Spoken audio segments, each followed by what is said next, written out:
Hey guys, tonight we begin with the surprisingly profound and wonderfully ordinary world of a dog's daily existence, that quiet creature who transforms the mundane into the magnificent through sheer dedication to napping treat acquisition and territorial squirrel surveillance.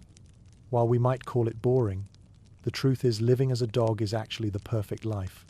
So before you get comfortable, take a moment to like the video and subscribe, but only if you genuinely enjoy what I do here. And let me know in the comments where you're tuning in from and what time it is for you. It's always fascinating to see who's joining us from around the world now. Dim the lights, maybe turn on a fan for that soft background hum, and let's ease into tonight's journey together. Your siblings turn out to be tiny, furry piranhas disguised as adorable puppies. This is your first lesson in the harsh realities of family dynamics. Everyone looks cute when they're sleeping, but mealtimes reveal true character. You quickly discover that survival isn't just about finding food, it's about finding food before your brother finds it first, and preferably without getting trampled by your sister, who approaches feeding time with the tactical precision of a small, warm tank. The milk bar operates on a first-come, first-served basis. Though first come is a relative term when you're competing with creatures who seem to have been born with built-in GPS systems for locating sustenance. You, on the other hand, possess the navigational skills of someone trying to assemble furniture without instructions. Lots of confidence, questionable results. Learning to locate the right spot in this daily scrum requires the strategic mind of a chess master and, unfortunately, you've been blessed with the coordination of a falling refrigerator. Your siblings have somehow mastered the art of efficient milk acquisition while you're still figuring out which end of your mother produces the goods. It's like being the only person at a buffet who doesn't know how serving spoons work. The infamous puppy pile incidents become a regular feature of your dining experience. These aren't planned maneuvers. Nobody sits down and discusses strategy, but rather organic disasters that occur when five small mammals with limited spatial awareness all try to occupy the same prime real estate simultaneously. You find yourself at the bottom of these arrangements with surprising frequency, learning that being polite in a puppy pile is like being the only person following traffic laws during rush hour. Admirable in principle, ineffective in practice. Your mother watches these daily wrestling matches with the resigned expression of someone who signed up for motherhood but perhaps didn't read the fine print about managing tiny chaos agents. She maintains her position with the patience of a saint and the immobility of someone who understands that moving during feeding time would trigger a small-scale refugee crisis. As weeks pass, you begin to develop more sophisticated techniques. The direct approach, simply walking up and hoping for the best, gives way to more nuanced strategies. You learn to read the signs, when your siblings are getting sleepy, when your mother shifts position, when a feeding spot might become available. It's like learning to predict the stock market, except the currency is milk, and the consequences of poor timing involve getting sat on by your littermates. The transition to puppy food marks a new chapter in your culinary education. Your first encounter with kibble is revelatory, in the way that discovering fire must have been for early humans, except less useful and more confusing. The small brown pellets that the humans enthusiastically present as food seem to possess the aggressive personality of cereal that fights back. They make sounds when you bite them, an unsettling development in your dining experience. Your siblings approach this new food source with varying degrees of success. Some attack it with the enthusiasm of tiny piranhas, creating a percussion section of crunching sounds. Others, like you, approach with the caution of someone who has learned that new experiences often involve getting stepped on by relatives. The kibble doesn't seem to care about your careful consideration, it just sits there, being aggressively crunchy and tasting like, well, like the nutritional equivalent of cardboard that someone optimistically sprinkled with chicken flavor.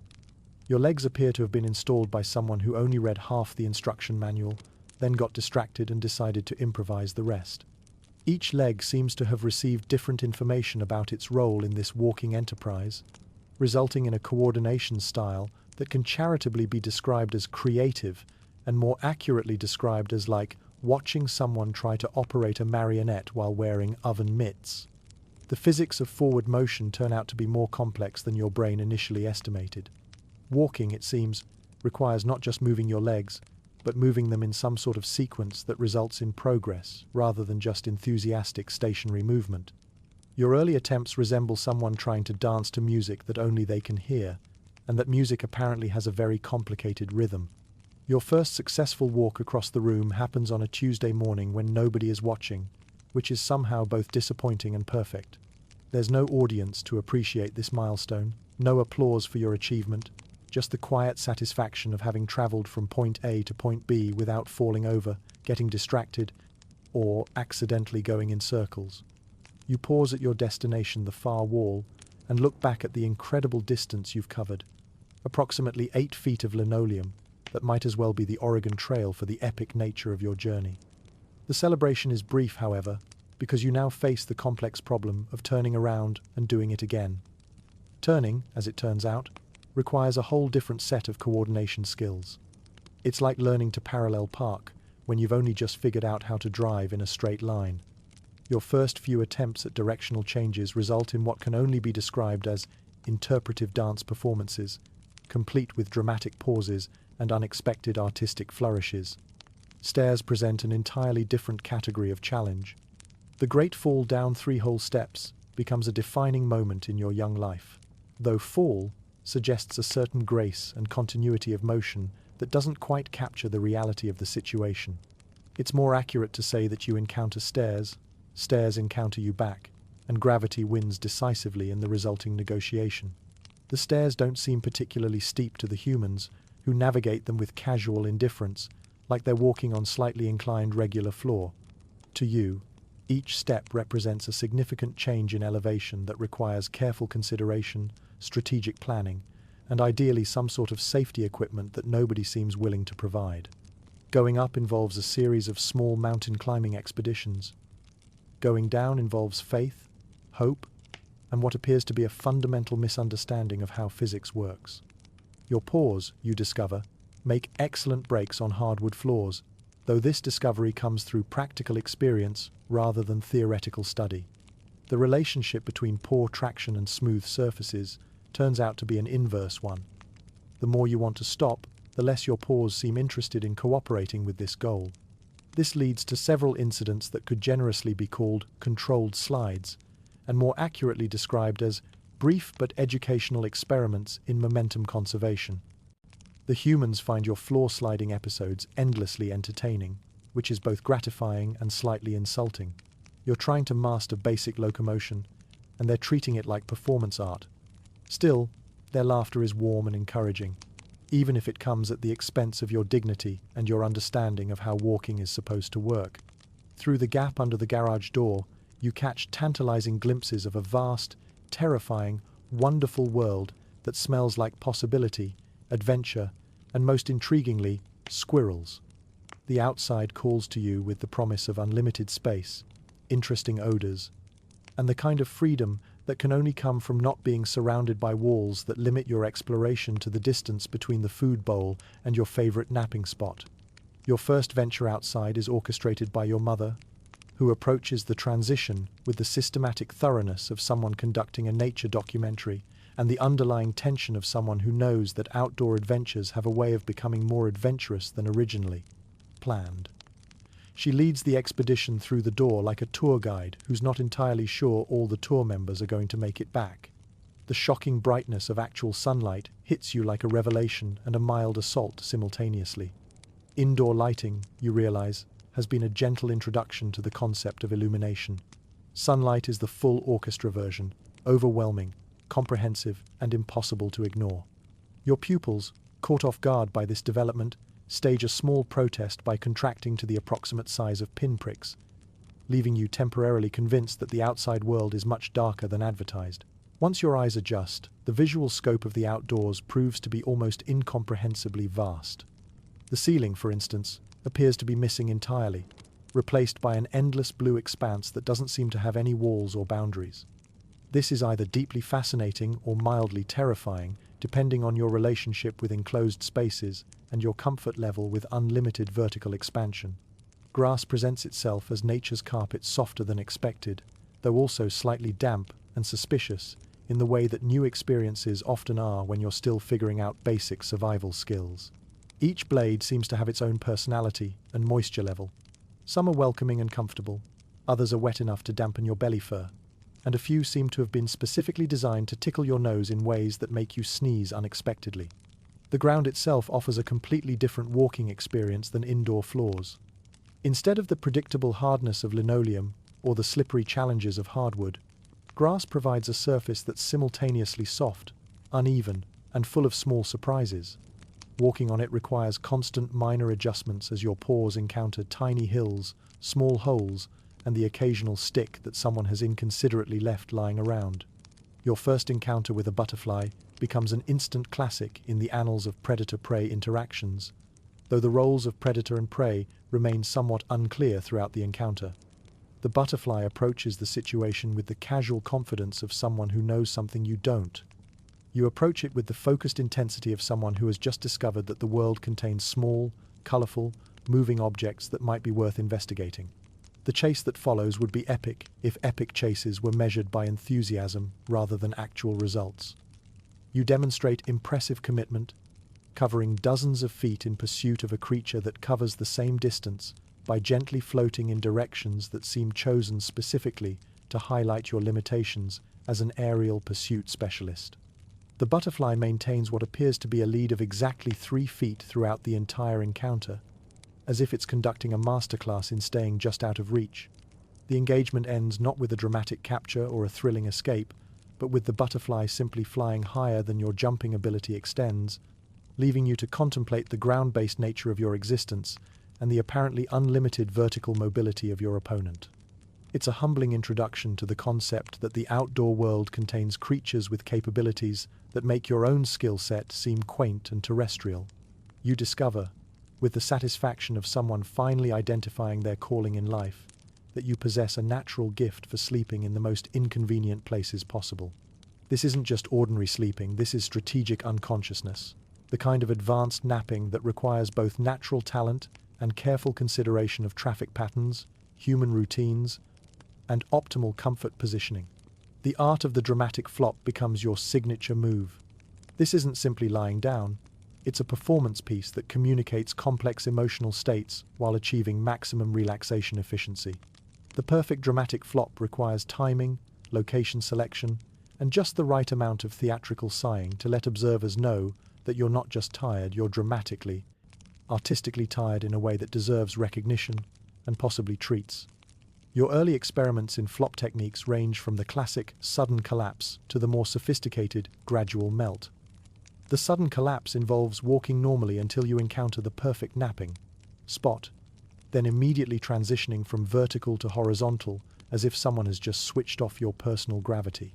The gradual melt is a more nuanced approach, involving a slow-motion settling process that allows observers to fully appreciate the artistic transition from upright dog to puddle of contentment.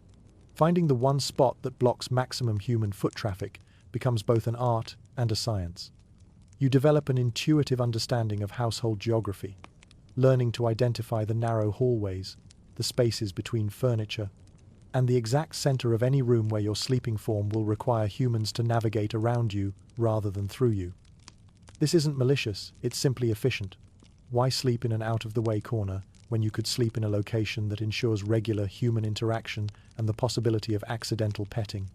Your location selection process involves several factors: comfort level, ambient temperature, proximity to interesting household activities, and strategic value for maximizing inconvenience without crossing the line into actual obstruction. The space directly in front of the refrigerator rates highly because it's cool, comfortable, and ensures that every snack-seeking human will need to acknowledge your presence. The middle of the hallway between the living room and kitchen becomes prime real estate because it's the highway of household traffic, guaranteed foot traffic, optimal petting potential. The humans develop increasingly creative navigation techniques to accommodate your sleeping arrangements. They learn to step over you, around you, and occasionally, when you've achieved particularly optimal positioning, they learn to simply appreciate your commitment to location, selection, and fetch snacks from a different cabinet. Their adaptation to your napping strategies becomes a testament to the effectiveness of your site selection process. Dream sequences provide their own entertainment value, though you're not always aware of being the entertainment. Your sleeping consciousness creates elaborate scenarios involving endless food, reasonable-sized butterflies that don't fly higher than you can jump, and mailmen who approach your territory with the proper respect and perhaps small offerings of treats. Sometimes these dreams are so vivid that your sleeping self engages in physical responses, small barks, leg movements that suggest pursuit of dream squirrels, and the occasional sleep-eating motion that makes your humans wonder what kind of feast you're attending in your unconscious mind. The running dreams are particularly engaging, both for you and for any humans who happen to observe them. Your legs engage in enthusiastic galloping motions while you remain firmly horizontal, covering impressive dream distances without actually moving from your chosen napping spot.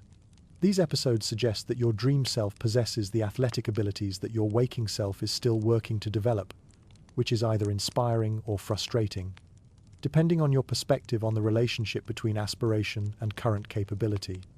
Your humans begin to recognize the signs of different types of dreams based on your sleep behavior. The gentle leg movements indicate pleasant dreams, probably involving successful food acquisition or satisfying territorial patrols.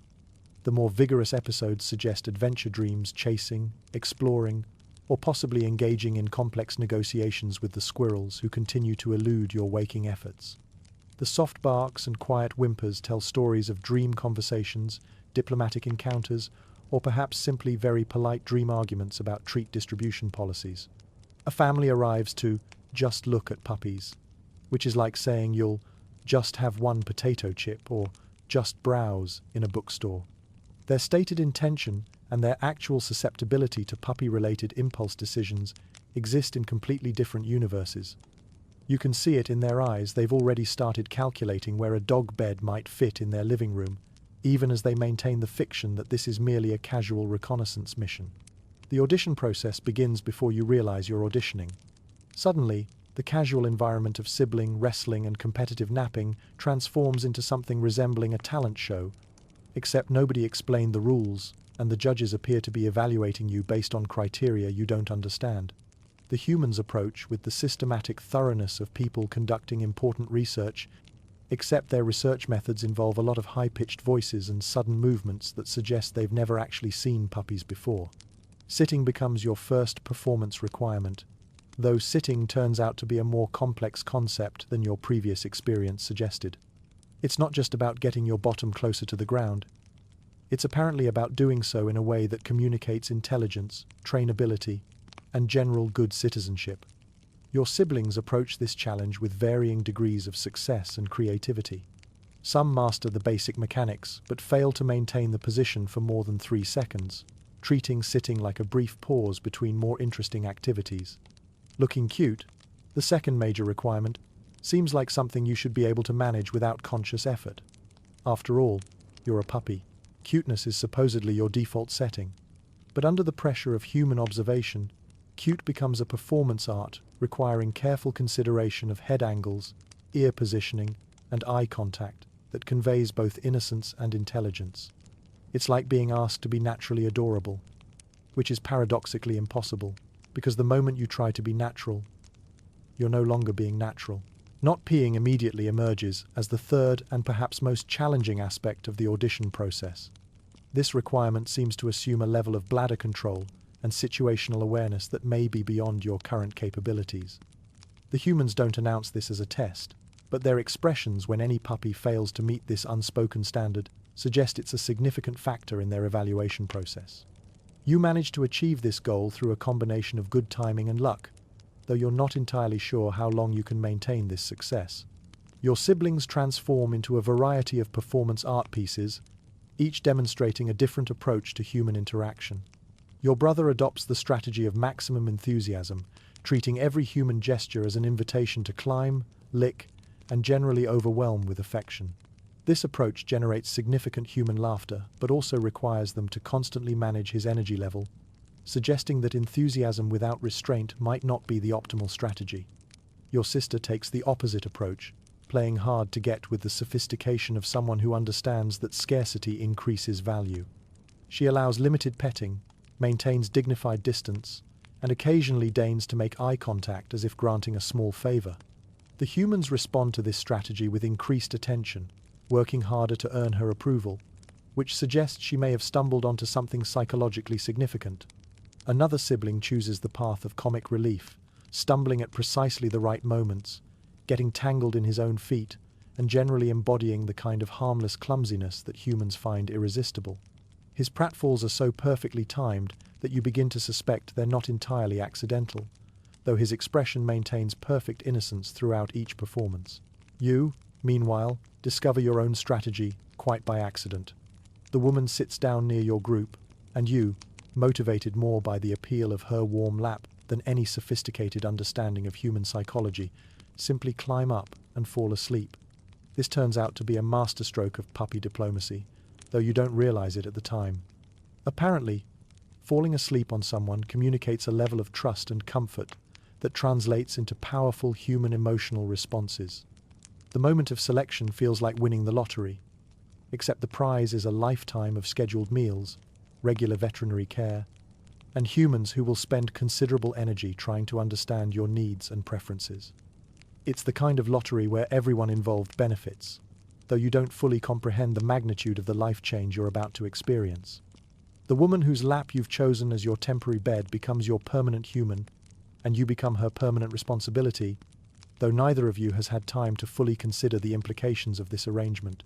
The paperwork that follows involves a lot of human conversation that doesn't concern you directly, but you sense its importance from the seriousness with which the adults approach the process. Money changes hands, documents are signed, and suddenly you're no longer just a puppy in a litter, you're someone's specific puppy, with a name that will follow you through your entire life, and humans who are now legally obligated to provide for your well-being. The car ride to your new life introduces you to motion sickness and vinyl seats, two concepts that will forever be linked in your memory as unpleasant discoveries made simultaneously. The car represents your first experience with traveling faster than your own feet can carry you, and your inner ear responds to this development with what can only be described as a formal complaint filed through your digestive system.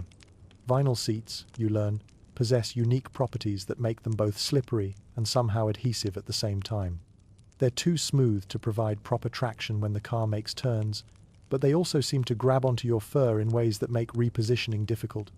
The combination of motion sickness and challenging seating creates your first automotive experience, which is memorable for all the wrong reasons.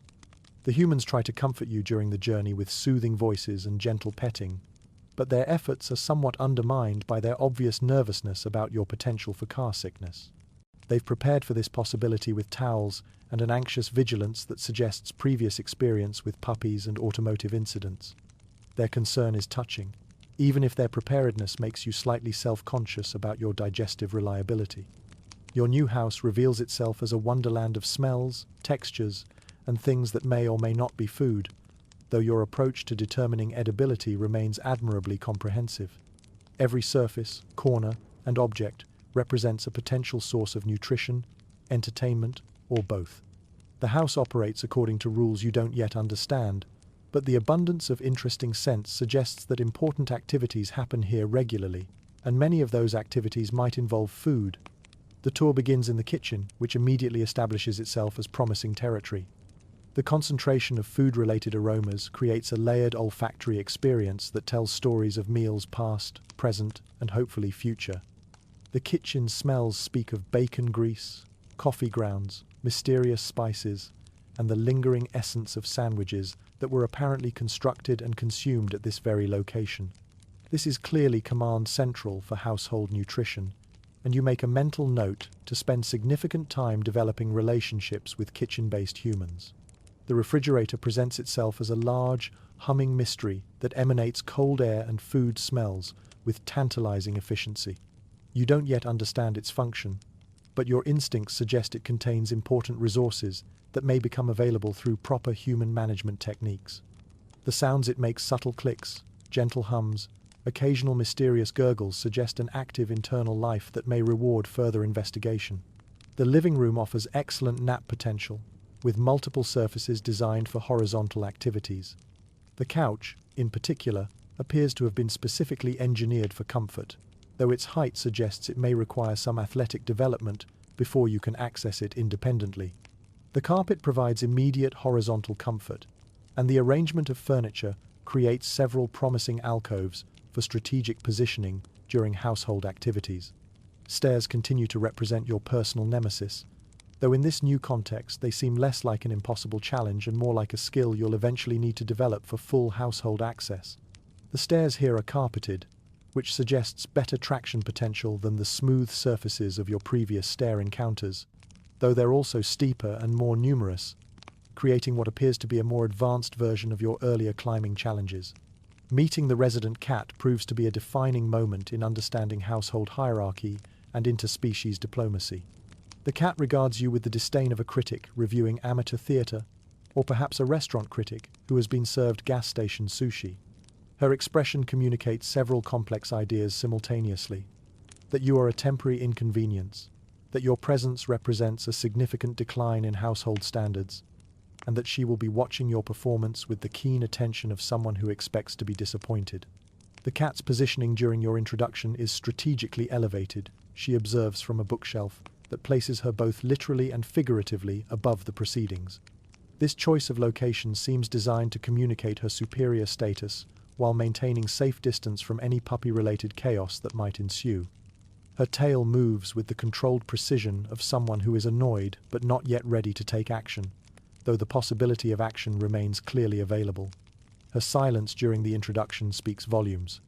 While you and the humans engage in the typical sounds of meeting and greeting, the cat maintains the dignified quiet of someone who considers the entire proceeding beneath commentary. She neither approaches nor retreats, instead maintaining a position of watchful neutrality that suggests she's gathering intelligence for future strategic decisions. Your first night alone becomes a meditation on loneliness, darkness, and the acoustic properties of whimpering in an unfamiliar environment. The house at night operates according to different rules than the house during daylight hours.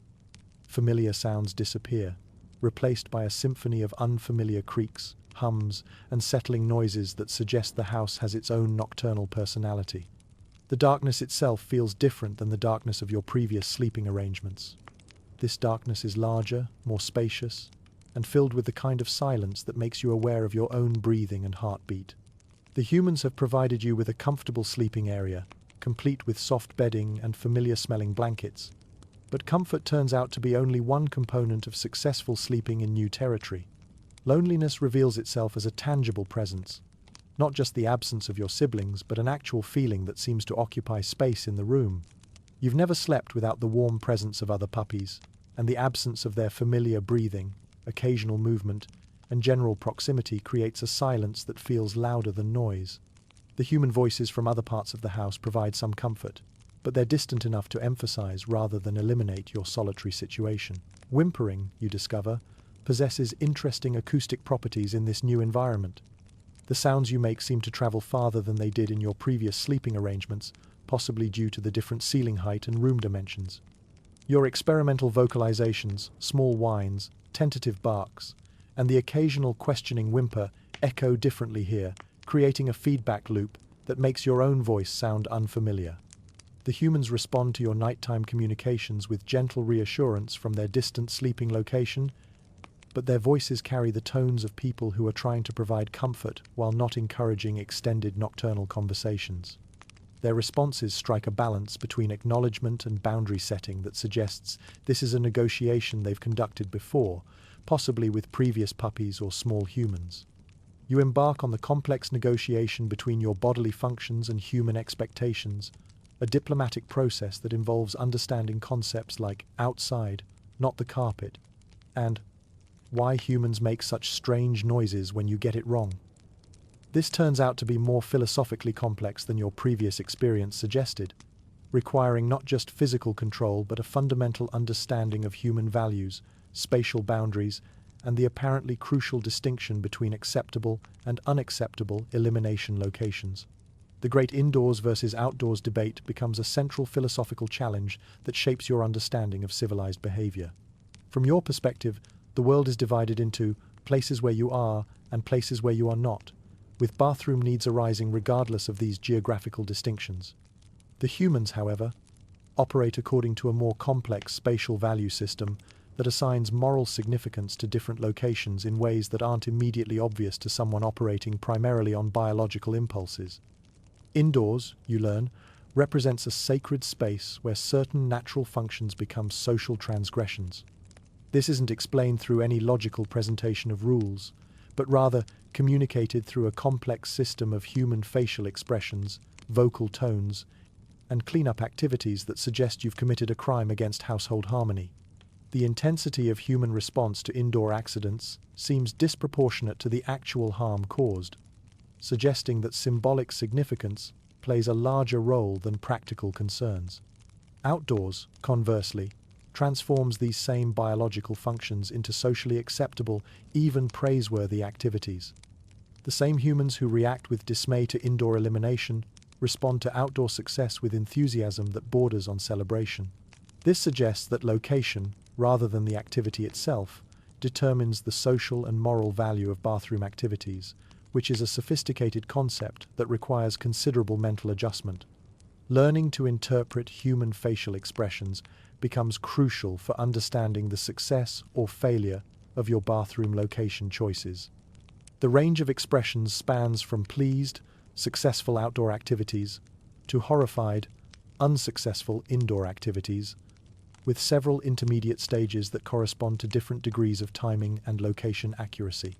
The pleased expression involves relaxed facial muscles, higher vocal tones, and often physical affection, while the horrified expression features tense jaw muscles, higher-pitched exclamations, and rapid movement toward cleaning supplies. The disappointed expression, which falls between pleased and horrified, seems to be reserved for near misses situations where you demonstrated good intentions but poor execution, such as heading toward the door but not making it outside, or choosing an outdoor location that's technically correct but practically inconvenient.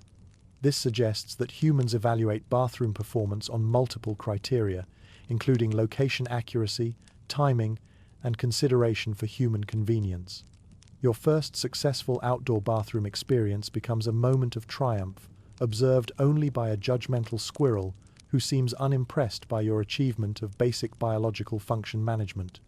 The success feels significant not just for its practical implications, but for its symbolic value in human-dog relations. You've successfully translated biological necessity into socially acceptable behavior, demonstrating cultural assimilation and respect for human values.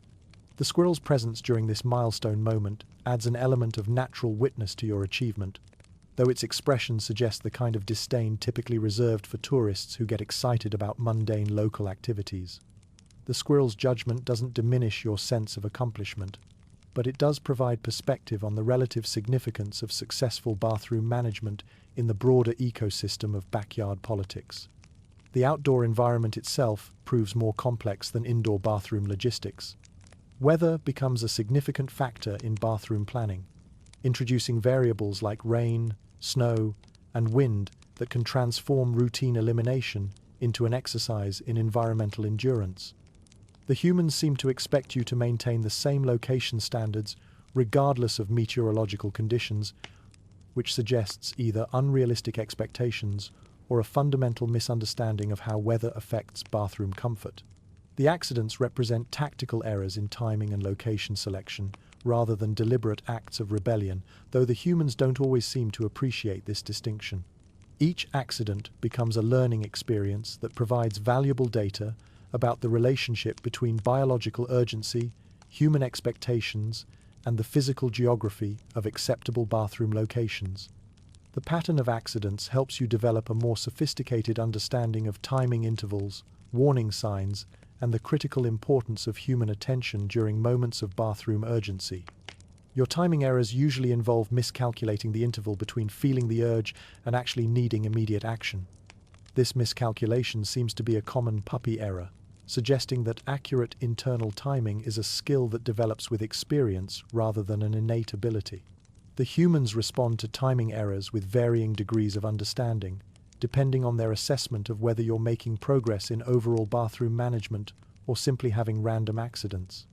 Location selection errors involve choosing spots that meet your criteria for appropriate bathroom space but fail to meet human standards for acceptable elimination zones. These errors teach you that human spatial values are more complex than simple indoor-outdoor distinctions, involving considerations like proximity to human gathering areas, visibility from windows, and accessibility for cleanup activities that may not be obvious from a dog's perspective. You discover that the world contains other dogs, most of whom seem to know secrets about being a dog that you haven't figured out yet. This revelation is both exciting and intimidating, like discovering that there's been a manual for your existence that nobody bothered to give you. Your first dog park experience resembles being thrown into a cocktail party where everyone speaks a different dialect of bark, operates according to social rules you don't understand, and seems to have attended orientation sessions that you somehow missed.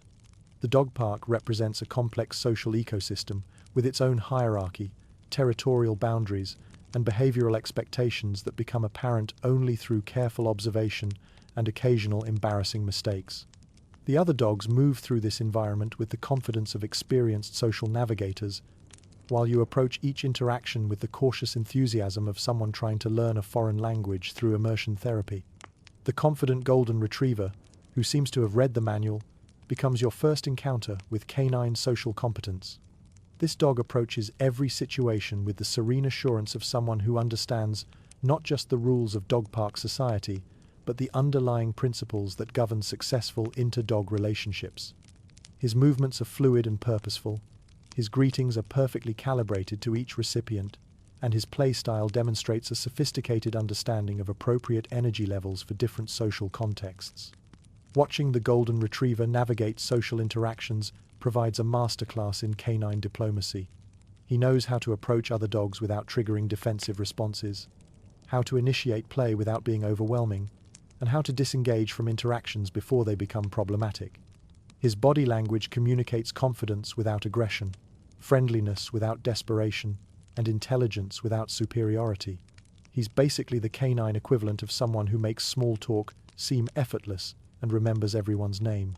The neurotic Chihuahua presents the opposite end of the social spectrum, treating every interaction as a potential apocalypse that requires immediate and dramatic response. This tiny dog approaches the world with the vigilance of someone who has concluded that everything larger than themselves represents a potential threat requiring preemptive defensive action. His bark-to-body weight ratio suggests either remarkable vocal efficiency or a fundamental misunderstanding of how intimidation works. The Chihuahua's social strategy involves a combination of strategic positioning, usually near human legs that can provide quick evacuation routes, constant verbal commentary on ongoing activities, and the kind of hypervigilance typically associated with air traffic controllers or professional bodyguards. His interpretation of normal dog park activities, running, playing, casual sniffing, seems to involve worst-case scenario planning that would be appropriate for military operations, but seems excessive for recreational socialization. Learning the complex etiquette of butt sniffing becomes your introduction to canine social protocols that have no equivalent in human interaction patterns. This practice, which seems bizarre and invasive from a human perspective, turns out to be a sophisticated information-gathering system that provides detailed data about identity, health, recent activities, and social status. It's like reading someone's social media profile, medical records, and recent search history simultaneously, except faster and more accurate. The technique of appropriate butt sniffing involves timing, positioning, and duration considerations that aren't immediately obvious to someone new to canine social interaction. Too brief, and you don't gather sufficient information for proper social assessment. Too extended, and you violate personal space boundaries that can trigger defensive responses.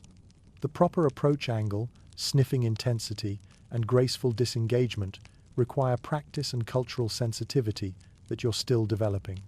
Your humans watch nervously as you navigate these canine social politics, their expressions suggesting they're trying to monitor your behavior for signs of either social success or impending disaster. Their anxiety about your social performance seems to stem from a combination of parental pride, concern for your well-being, and worry about potential dog park diplomatic incidents that might reflect poorly on their puppy-raising abilities. The human social dynamics at the dog park create a parallel social environment where dog owners engage in their own complex interactions while simultaneously managing their dog's social experiences.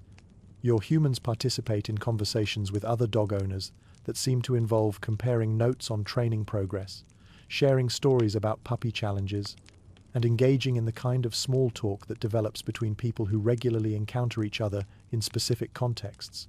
The relationship between human social success and dog social success creates interesting feedback loops where well-socialized dogs make their humans more confident and socially comfortable, while nervous humans can transmit anxiety that affects their dog's social performance. Your human's nervousness about your first dog park experience seems to communicate itself through their body language and vocal tones, though you're not sure whether you're supposed to be nervous about their nervousness or reassuring about your own competence.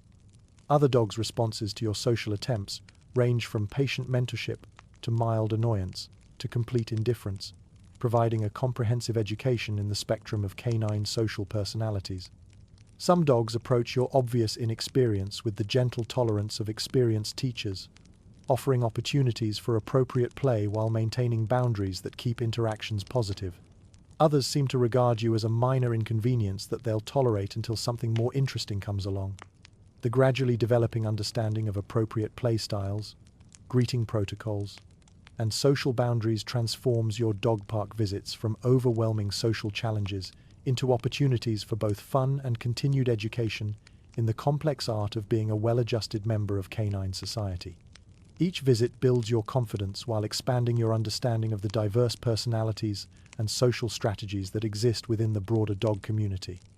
Your body decides to become larger without consulting you first, which is the kind of unilateral decision that creates significant logistical challenges for someone who has already mastered the geography of their environment based on previous measurements. This growth spurt operates according to its own mysterious timeline, apparently coordinated by biological processes that have little regard for your personal schedule or spatial planning needs. The transformation begins with your paws, which grow to ridiculous proportions that make you look like you're wearing clown shoes designed by someone with an optimistic view of your eventual size. These oversized paws create their own navigation challenges, requiring constant recalibration of your spatial awareness and the development of new walking techniques that account for unexpectedly large feet that seem to belong to some other, much bigger dog. Your paws don't just grow larger, they grow larger at a rate that outpaces your brain's ability to update its internal mapping system. Every step becomes a small adventure in physics, as you regularly misjudge the amount of space your feet now occupy and the amount of ground they'll cover with each movement. Walking becomes less of an automatic process and more of a conscious activity, requiring careful consideration of foot placement and momentum management. Doorways, which once represented simple transitions between rooms, transform into hazardous navigation challenges that require ducking, careful positioning, and the kind of spatial awareness typically associated with threading needles or parking large vehicles in tight spaces. You regularly misjudge the distance between your head and various low-hanging objects, leading to a series of minor collisions that provide ongoing education in the relationship between body size and environmental clearance requirements. The coffee table incident becomes a defining moment in your understanding of how growth affects your relationship with household furniture, though we don't talk about the coffee table incident. Let's just say that coffee tables are designed for a world where dogs remain the same size they were when the furniture arrangement was originally established, and rapid growth spurts can create situations where everyone learns important lessons about physics, momentum, and the fragility of decorative objects. Your favorite hiding spots reveal themselves to be size-specific arrangements that don't automatically adjust to accommodate your expanding dimensions. The cozy space under the dining room table, which once provided perfect concealment and comfortable shelter, now requires contortionist skills that border on the impossible. The gap behind the couch, formerly a reliable retreat location, becomes accessible only through complicated maneuvering that suggests you may need to develop new hiding strategies that account for your current size rather than your previous dimensions. The process of discovering that you no longer fit in familiar spaces involves a series of embarrassing attempts that provide entertainment for your humans and education for yourself about the permanent nature of growth. Each failed attempt to squeeze into a previously comfortable hiding spot becomes a small meditation on change, adaptation, and the need to develop new comfort-seeking strategies that work with your current rather than historical dimensions. Your humans begin to react differently to your enthusiastic greetings as your size increases, which introduces you to the concept that identical behaviors can have different social implications depending on the scale of the creature performing them. The jumping, paw placing, and general physical affection that was charming when you were smaller becomes more challenging to manage when you're larger, requiring you to develop more sophisticated greeting techniques that account for your increased impact potential. Learning that your size affects how humans react to your enthusiasm involves understanding the physics of affection, that love and good intentions don't automatically compensate for momentum and mass when you're expressing happiness through physical contact. Your human's reactions to your greetings begin to include elements of bracing, balance maintenance, and protective positioning that suggest they're still adjusting to your new dimensions as much as you are. The gradual realization that bigger means different, not just more, shapes your understanding of how growth affects not just what you can do, but how what you do affects others. The same tail wagging that once went unnoticed now clears coffee tables. The same excitement that once resulted in adorable jumping now requires human preparation and possibly protective equipment. Your enthusiasm remains constant, but its expression requires increasingly sophisticated management techniques. You discover the power of selective hearing and creative interpretation of rules, which opens up exciting new possibilities in human-dog negotiations while simultaneously introducing you to concepts like consequences and disappointed facial expressions. This phase represents your first systematic exploration of the difference between what humans say they want and what they're actually willing to enforce, a distinction that proves both intellectually fascinating and practically useful. Selective hearing develops as a sophisticated skill that involves not just ignoring commands, but demonstrating clear evidence that you've heard them while choosing not to comply. This is more nuanced than simple deafness. It's strategic acknowledgement combined with diplomatic non-compliance. You learn to cock your head thoughtfully when humans speak, indicating that you're processing their communication while reserving the right to determine whether their suggestions align with your current priorities. Sit transforms from a command into a suggestion that you'll consider based on your assessment of the situation's relevance to your immediate goals. Sometimes, sitting aligns with your plans, particularly when treats are visible and your cooperation might expedite their distribution. Other times, sitting seems like an unnecessary interruption of more important activities, like investigating interesting smells or monitoring squirrel activities in the backyard. Stay becomes a starting point for negotiation rather than a final instruction. You interpret stay as remain in this general area while we discuss the terms of this arrangement. This interpretation allows for creative compliance that meets the technical requirements of the command while maintaining flexibility for more interesting opportunities that might arise during the staying period. Your humans learn to be more specific about their expectations regarding duration, movement limitations, and acceptable boundary variations. Come evolves into an invitation to play an exciting game of chase, particularly when you're engaged in activities that you suspect your humans would prefer you discontinue. The word come signals the beginning of an entertaining pursuit sequence, where you demonstrate your superior knowledge of backyard geography while your humans provide cardio exercise opportunities that they probably needed. Anyway, the Great Garbage Raid of Tuesday becomes a legendary example of your developing tactical sophistication and your humans' naive assumptions about garbage can security systems. This operation demonstrates your ability to combine patience, timing, and mechanical problem-solving skills to access resources that humans have attempted to place beyond your reach. The raid itself is less important than what it represents: your growing understanding that human rules are really just suggestions backed by varying levels of enforcement commitment. The garbage raid requires careful reconnaissance, opportunity assessment, and execution timing that would be impressive in any covert operation. You learn to identify the optimal moment when human attention is focused elsewhere, develop techniques for accessing secured containers, and demonstrate remarkable efficiency in sorting through contents to identify the most valuable items before detection becomes likely. Your human's response to the garbage raid introduces you to concepts like evidence-based accusations and circumstantial guilt as they attempt to reconstruct the crime based on available clues, while you maintain the innocent expression of someone who couldn't possibly have been involved in such activities. The cleanup process provides additional entertainment as you observe your humans' investigative techniques and their gradually increasing sophistication in garbage can security measures.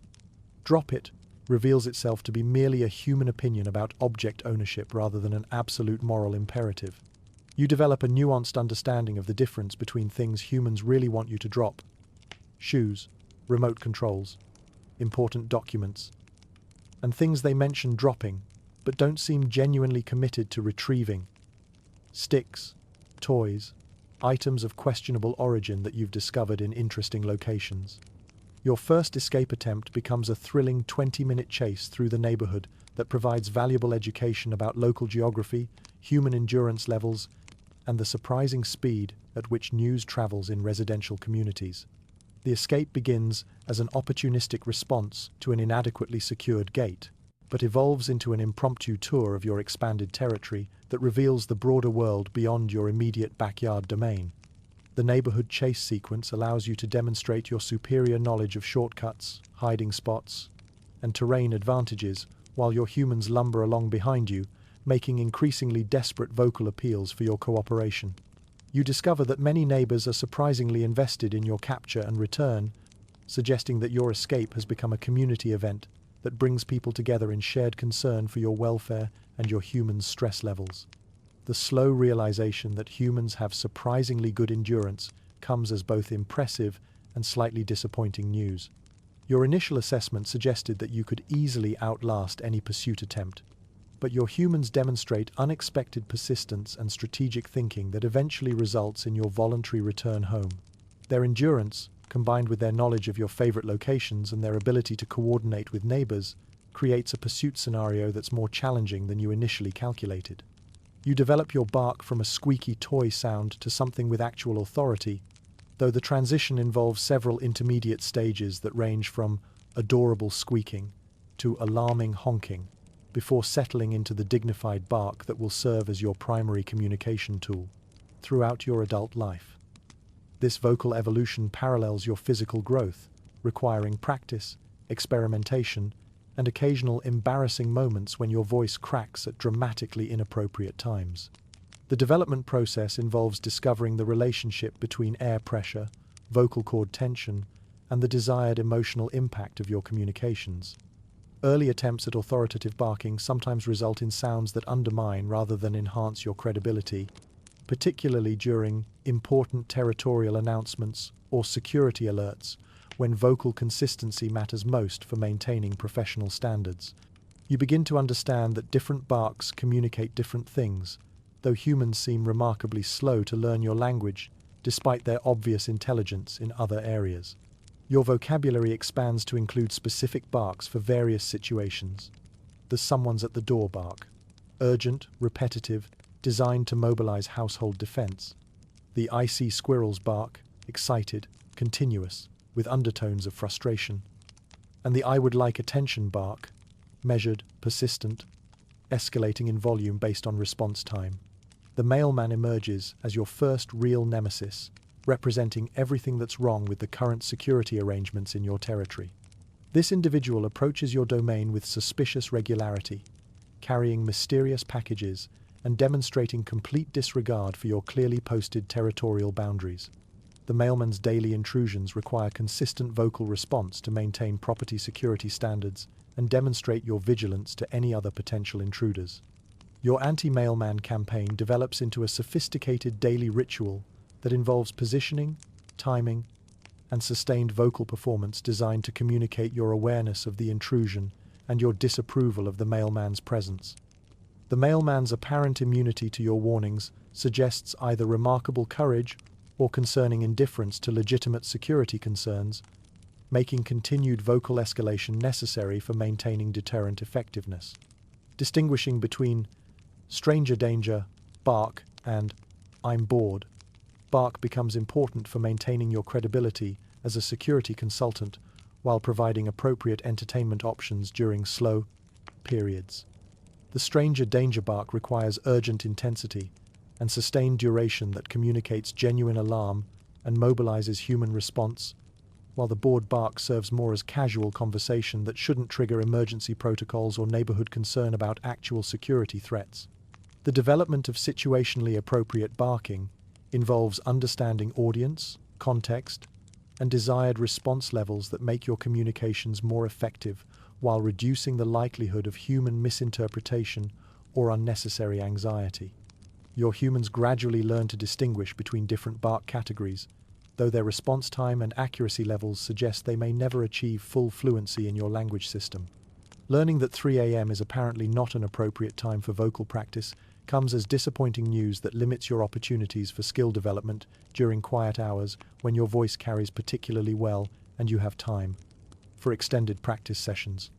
The human's response to nighttime vocal exercises suggests that time of day affects the social acceptability of bark training, though the reasoning behind this timing restriction remains unclear from a security perspective. The discovery that howling feels spiritually fulfilling but is socially problematic introduces you to the complex relationship between personal expression and community standards. Howling connects you to something ancestral and profound, creating resonant sounds that seem to unlock genetic memories of moonlit communications with distant pack members across vast wilderness territories. However, the neighbor's response to your howling experiments suggests that this form of expression may not be compatible with suburban living standards or human sleep schedules. The spiritual satisfaction of a good howl must be balanced against community harmony considerations and your human's diplomatic relationships with surrounding households, creating an ongoing tension between personal fulfillment and social responsibility that will require careful management throughout your adult life. You become a student of human psychology, dedicating yourself to understanding the complex emotional and behavioral patterns that govern treat distribution in your household. This field of study proves both fascinating and profitable, requiring careful observation, strategic timing, and the development of specialized techniques that maximize treat frequency while maintaining the illusion that treats are spontaneous gifts rather than earned rewards for psychological manipulation. The head tilt emerges as your secret weapon, a devastatingly effective technique that seems to bypass human rational thinking and appeal directly to some primitive emotional response system that they're powerless to resist. The perfect head tilt involves a precise angle not so dramatic as to appear theatrical, but pronounced enough to communicate curiosity, intelligence, and just a hint of confusion that makes humans feel both charmed and slightly superior. Timing the head tilt requires careful study of human communication patterns and emotional states. The technique works best when deployed during moments of human uncertainty or when they're discussing topics that might benefit from your input, even though your actual understanding of their conversation topics remains limited. The head tilt suggests that you're following their discussion with intelligent interest, making them feel heard and appreciated in ways that naturally lead to treat-sharing impulses. The effectiveness of the head tilt seems to increase when combined with sustained eye contact and a slight forward lean that communicates engagement without appearing demanding. This combination creates what appears to be an irresistible package of cuteness and intelligence that triggers human treat-dispensing behaviors with remarkable consistency. The technique works on all humans, though some prove more susceptible than others, allowing you to calibrate your approach based on individual response patterns. Understanding the treat hierarchy becomes crucial for optimizing your psychological manipulation efforts and ensuring that your energy investment yields maximum return. Through careful observation and taste testing, you develop a comprehensive ranking system that places bacon at the apex of desirable treats, followed by various store-bought options that demonstrate varying levels of palatability and strategic value. Bacon occupies the supreme position in the treat hierarchy, not just for its flavor, but for its rarity and the enthusiasm with which humans approach bacon-related activities. Bacon treats represent special occasions that justify extraordinary effort and extended psychological campaigns. The mere smell of bacon cooking transforms the kitchen into a high-stakes negotiation environment where strategic positioning and sustained attention can yield remarkable results. Store-bought treats form the middle tier of the hierarchy, offering reliable quality and reasonable availability while lacking the exceptional appeal of bacon or the disappointing reality of vegetable-based substitutes. These treats serve as the standard currency of human-dog negotiations, suitable for routine transactions and everyday relationship maintenance, without requiring the intensive campaign efforts needed for premium treat acquisition. Vegetables that humans pretend are treats occupy the bottom tier of the hierarchy, representing either human self-deception or a fundamental misunderstanding of what constitutes appropriate reward systems. These items, carrots, green beans, pieces of apple, seem to be offered with the same enthusiasm as genuine treats, suggesting that humans either can't distinguish between food categories or are engaging in some form of educational program designed to expand your dietary horizons against your will. The art of being in the kitchen at exactly the right moment requires developing an almost supernatural awareness of food preparation schedules, human movement patterns, and the subtle environmental cues that predict treat-worthy activities. This skill involves positioning yourself strategically during food preparation activities without appearing to be begging, which is a delicate balance between obvious interest and dignified presence. Perfect kitchen timing means arriving early enough to observe the entire food preparation process and identify opportunities for treat acquisition, but not so early that you appear desperate or overeager. The ideal positioning places you within easy reach of any accidentally dropped food items while maintaining the appearance of casual coincidence rather than calculated positioning. Your kitchen presence during food preparation serves multiple purposes. You provide companionship for the humans engaged in cooking activities. You serve as an efficient cleanup crew for any spillage incidents. And you maintain vigilant oversight of food safety standards by monitoring all ingredients and preparation techniques. This multifunctional approach to kitchen participation makes your presence seem helpful rather than opportunistic, increasing the likelihood of intentional treat sharing. You establish your domain within the house with the systematic thoroughness of a medieval lord, claiming and defending strategic positions that maximize your comfort, security, and control over household traffic patterns. This territorial management requires understanding the functional geography of your environment and identifying locations that offer optimal combinations of comfort, strategic value, and defensibility against potential usurpers. The perfect nap spot must meet multiple criteria that balance immediate comfort with long-term strategic value. Comfort considerations include surface softness, temperature regulation, and protection from drafts or excessive sunlight. Strategic value involves proximity to important household activities, visibility of entry points for security monitoring, and positioning that allows rapid response to treat-related opportunities or interesting developments in the yard. Your criteria for nap spot evaluation evolve as you gain experience with household patterns and seasonal variations. Summer nap spots prioritize cool surfaces and air circulation, while winter locations favor warmth and protection from cold drafts. The optimal nap spot also provides good sightlines for monitoring human activities, while maintaining the option for quick retreat if those activities involve bathing, nail trimming, or other unwelcome interventions. Acquisition of premium nap spots requires both timing and persistence, as the best locations often appeal to other household members who may not appreciate your superior understanding of territorial optimization. Successful acquisition involves claiming your chosen spot during periods of low competition, then maintaining possession through strategic presence and the kind of dignified immobility that makes displacement seem unreasonably disruptive to household harmony. Couch politics represents the most complex aspect of indoor territorial management, involving negotiations with humans who seem to believe they have equal or superior claims to furniture that you've clearly identified as strategically important. The great cushion negotiations require diplomatic skills that balance your legitimate territorial needs with human sensitivities about furniture sharing and cleanliness standards. Your approach to couch politics involves gradual expansion of your presence rather than dramatic territorial claims that might trigger defensive responses.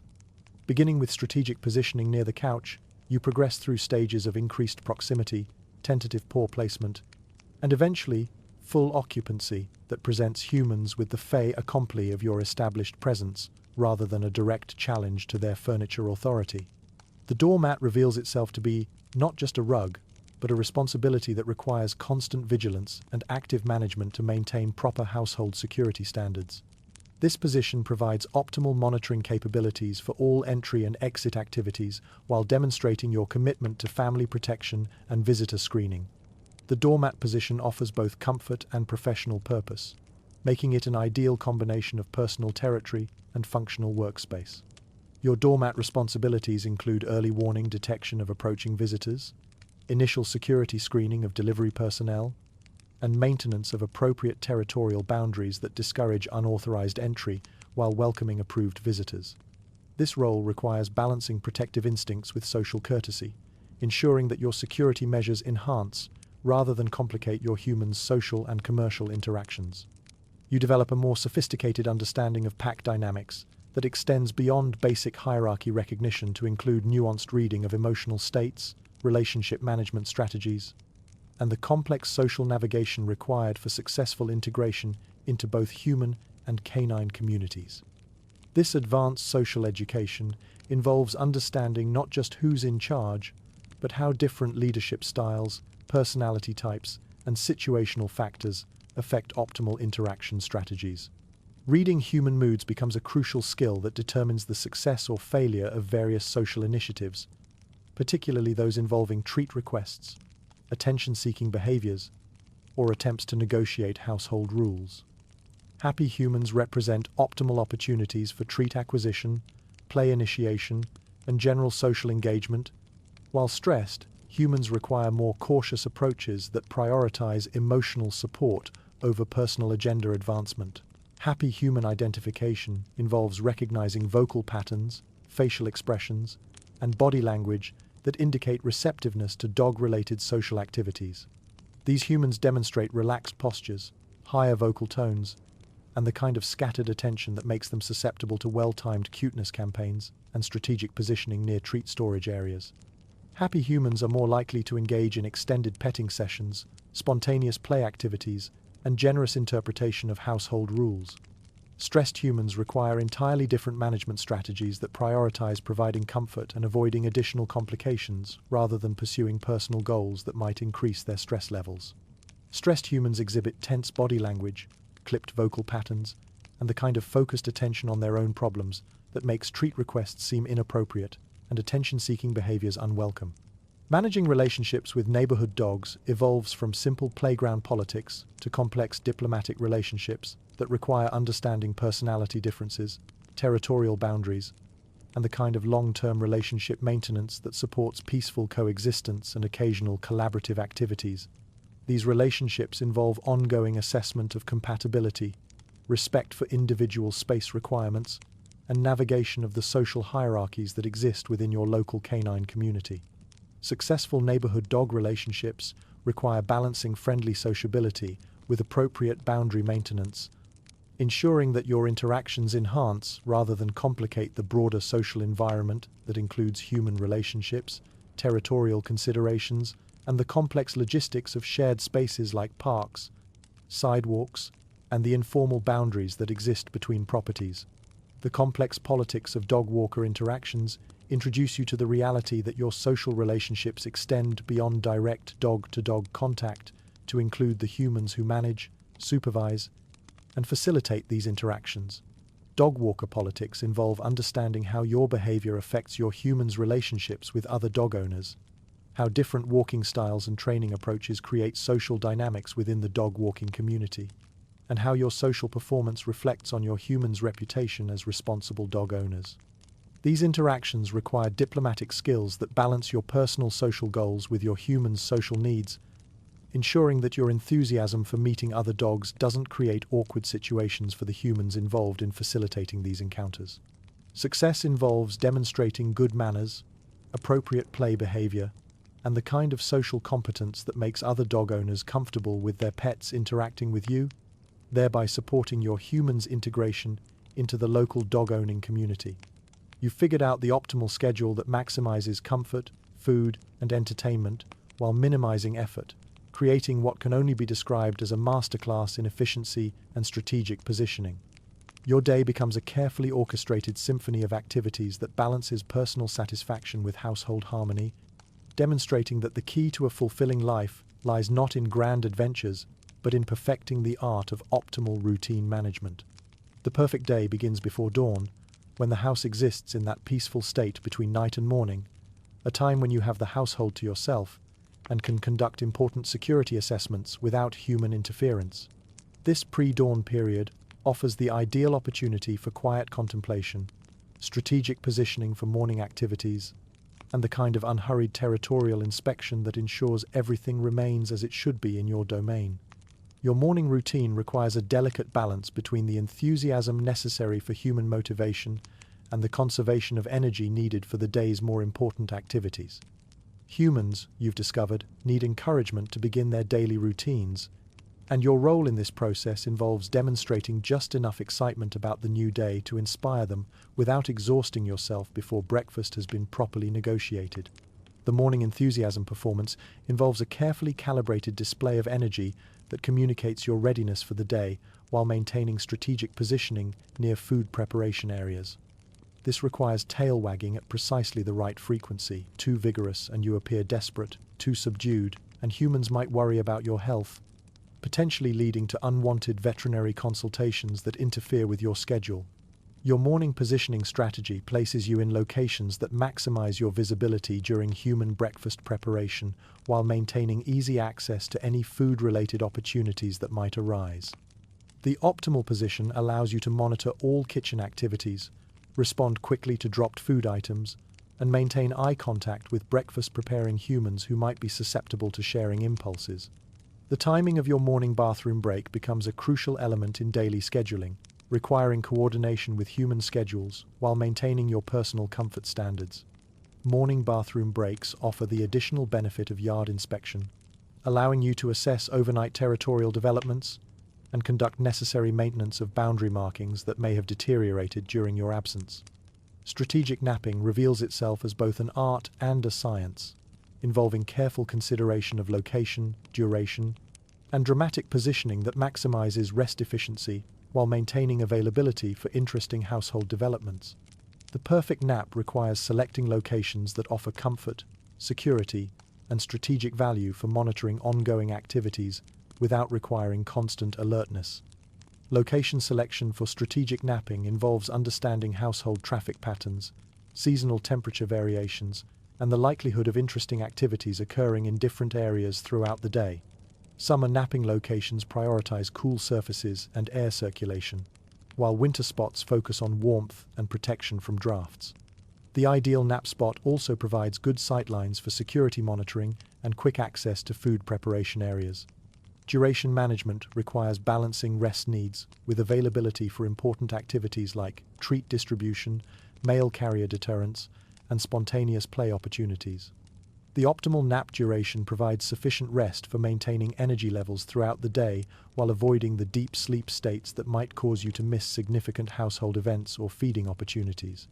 Dramatic positioning during naps serves multiple purposes. It communicates your current state to household members, provides entertainment for humans who seem to find your sleeping positions amusing, and allows for quick transition to alert status when interesting situations arise. The most effective dramatic positions involve arrangements that appear both comfortable and slightly precarious, suggesting complete relaxation while maintaining the potential for rapid mobilization. Evening patrol represents one of your most important daily responsibilities, involving comprehensive assessment of household security and verification that all furniture remains in acceptable positions. This patrol serves both practical and ceremonial purposes, demonstrating your ongoing commitment to household safety while providing opportunities for final treat negotiations and human interaction before bedtime. The evening patrol route includes inspection of all entry points, verification of proper window and door security, and assessment of any changes in furniture arrangement that might affect household traffic patterns or your own territorial positioning.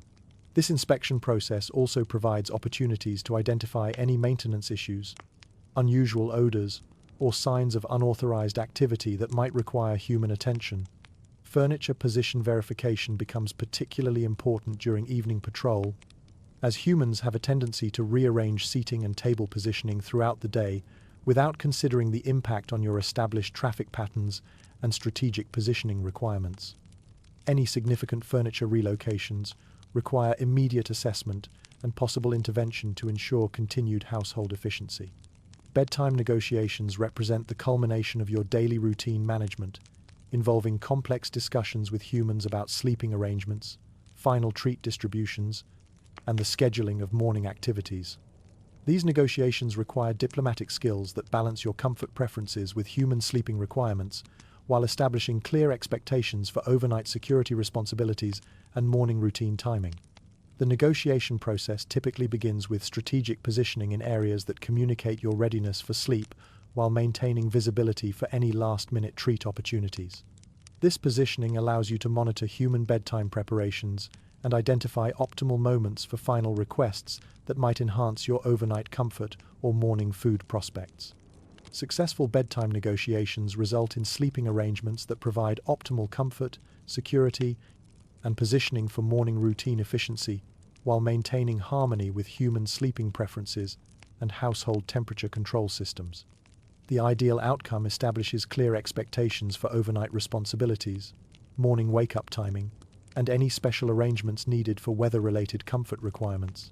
You realize that training humans is remarkably similar to house training puppies, except humans are notably slower learners and possess opposable thumbs, which they use for opening treat containers and occasionally for activities that demonstrate their potential for improvement with proper guidance.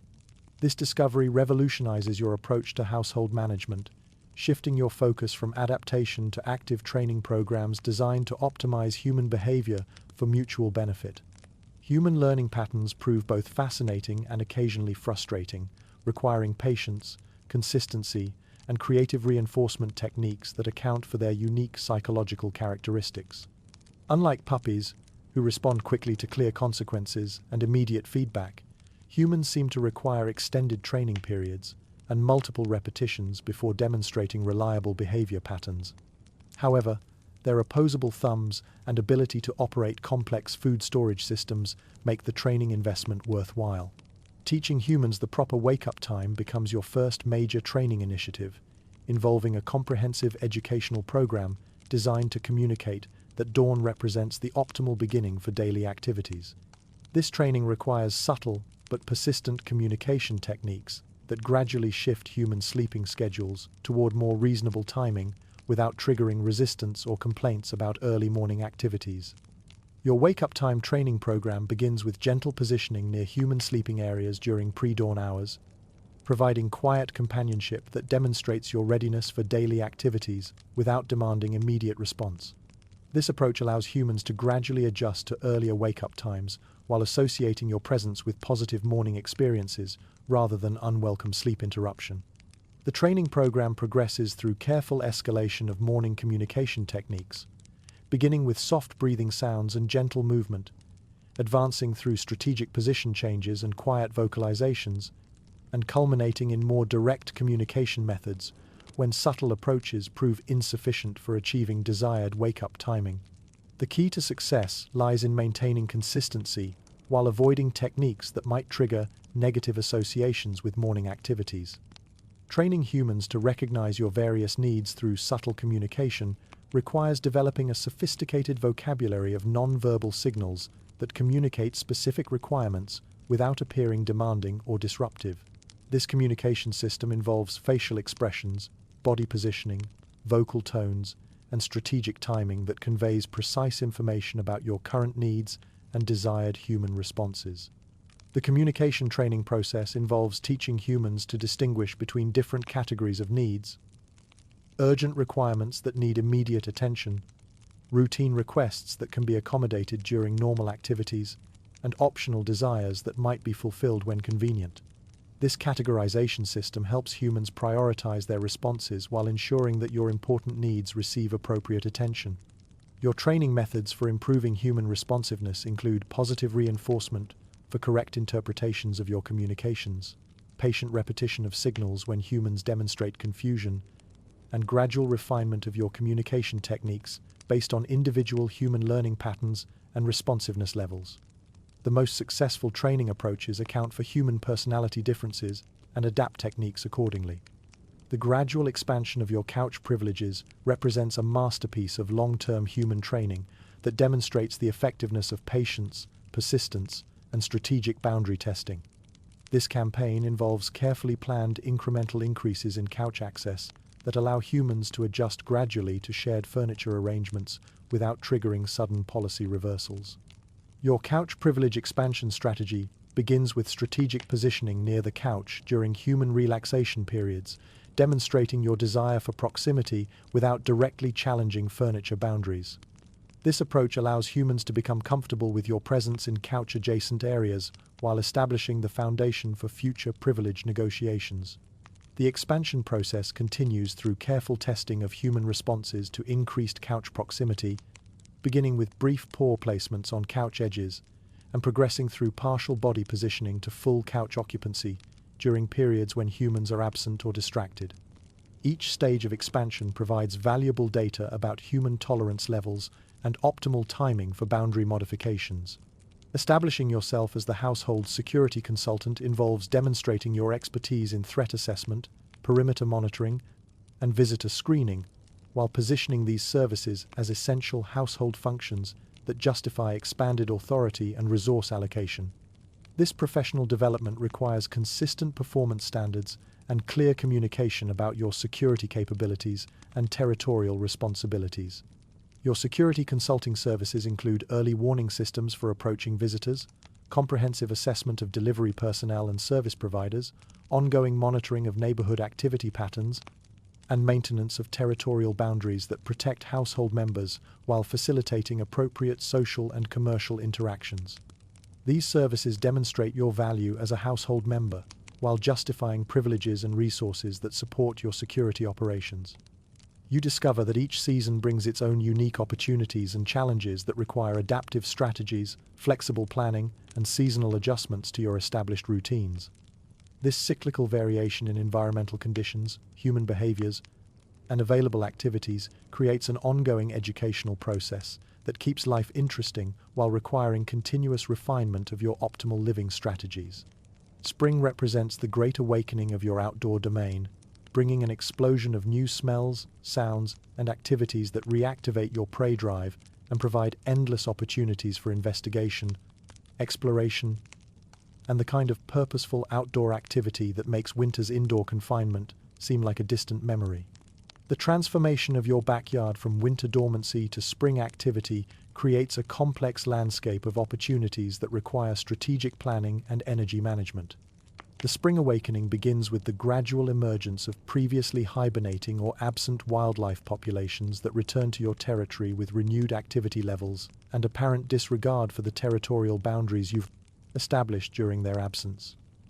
This requires immediate reassessment of your security protocols and renewed enforcement of property boundaries that may have become relaxed during the quieter winter months. Your prey drive experiences significant activation during spring months, responding to increased activity from squirrels, birds, and other wildlife that suddenly appear throughout your territory with the kind of bold confidence that suggests they've forgotten your presence and authority during their winter absence. This situation requires immediate corrective action and comprehensive re-education programs designed to re-establish proper territorial respect. Spring also brings gardening activities that create new obstacles, opportunities, and territorial considerations as humans engage in earth-moving projects that temporarily disrupt established landscape arrangements while creating interesting holes, fresh soil smells, and occasionally buried treasures that warrant investigation despite human protests about garden preservation. Summer introduces the complex politics of air conditioning, positioning, transforming household temperature management into a strategic consideration that affects your optimal positioning throughout the day. The battle for prime air conditioning access requires understanding airflow patterns, temperature gradients, and human comfort preferences that influence your ability to secure cool, comfortable positions during hot weather. Your summer positioning strategy involves identifying locations that maximize cooling benefits while maintaining access to important household activities and strategic monitoring positions. This requires understanding how air conditioning systems distribute cool air throughout the house and positioning yourself to take advantage of optimal airflow while avoiding areas that become too cold or create conflicts with human temperature preferences. The summer air conditioning campaign also involves managing relationships with humans who may have different temperature preferences and varying tolerance for sharing optimal cooling positions. Successful summer positioning requires diplomatic approaches that maximize your comfort while maintaining household harmony and avoiding conflicts that might result in reduced access to air conditioning privileges. Fall transforms your outdoor environment into a wonderland of leaf piles that represent nature's confetti, providing endless entertainment opportunities and investigation challenges that seem designed specifically for canine enjoyment. The mystery of why humans spend considerable effort raking leaves into organized piles, only to become upset when you conduct proper pile investigations, remains one of the great philosophical puzzles of seasonal human behavior. Leaf pile investigations offer multi-sensory experiences that combine the satisfaction of digging, the entertainment value of scattering previously organized materials, and the discovery potential of hidden treasures that accumulate beneath leaf collections. These activities provide excellent exercise opportunities while demonstrating your commitment to thorough yard maintenance and quality control assessment of human landscaping efforts. The human response to your leaf pile management services suggests either a fundamental misunderstanding of your helpful intentions or an irrational attachment to leaf organization that conflicts with your reasonable desire for pile investigation. This seasonal conflict requires diplomatic management that balances your investigative needs with human landscaping preferences while maintaining access to this important seasonal activity. Winter presents the existential crisis of going outside for bathroom breaks when outdoor temperatures drop below comfortable levels, forcing you to confront the fundamental conflict between biological necessity and personal comfort preferences. This seasonal challenge requires developing coping strategies that maintain proper bathroom habits while minimizing exposure to uncomfortable weather conditions.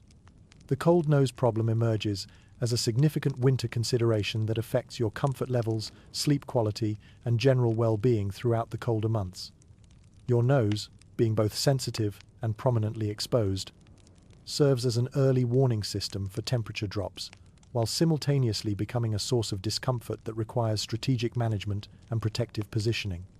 Strategic indoor positioning becomes crucial during winter months, requiring identification of locations that maximize warmth while maintaining access to important household activities and monitoring responsibilities.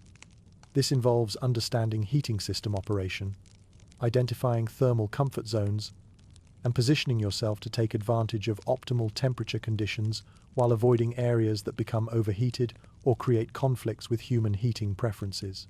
Winter positioning strategies also include securing access to warm surfaces, comfortable bedding, and proximity to heat sources that provide consistent temperature management throughout the day and night. The most successful winter arrangements balance warmth requirements with strategic value for household monitoring and quick access to food preparation areas and outdoor access points when bathroom breaks become necessary. You develop into a sophisticated intelligence operative, maintaining detailed mental files on every squirrel in your territory, with the kind of meticulous record-keeping that would impress professional surveillance organizations. Your backyard transforms into a complex theater of operations where you serve simultaneously as predator, security consultant, and inadvertent entertainment provider for humans who seem to find your professional dedication amusing rather than impressive. The morning reconnaissance routine becomes the cornerstone of your intelligence operations, involving systematic patrol patterns that ensure comprehensive coverage of all potential squirrel activity zones while gathering real-time intelligence about overnight territorial developments. This routine begins before full daylight, when squirrel activity levels are optimal for observation and your humans are still engaged in their own morning rituals, providing you with uninterrupted operational time. Your reconnaissance methodology involves following established patrol routes that maximize surveillance efficiency while maintaining the element of surprise that prevents squirrels from adapting their behavior patterns to avoid detection. These routes include strategic observation points that provide optimal sightlines for monitoring squirrel movement patterns, feeding behaviors, and what appears to be their own intelligence-gathering operations directed at your activities. The mental database you maintain on individual squirrels includes detailed behavioral profiles, preferred routes, feeding schedules, and personality assessments that allow you to predict their activities with surprising accuracy. Squirrel number 1, the large gray operative who frequents the oak tree, demonstrates bold territorial behavior and apparent leadership qualities that suggest coordination responsibilities for other squirrels in your area. Squirrel number 2, the smaller brown individual with the distinctive tail marking, employs more cautious reconnaissance techniques and seems to serve as an early warning system for the broader squirrel population. Your intelligence files also include seasonal behavior patterns that reveal how squirrel activities change throughout the year, providing valuable predictive capabilities for anticipating future surveillance challenges and operational opportunities.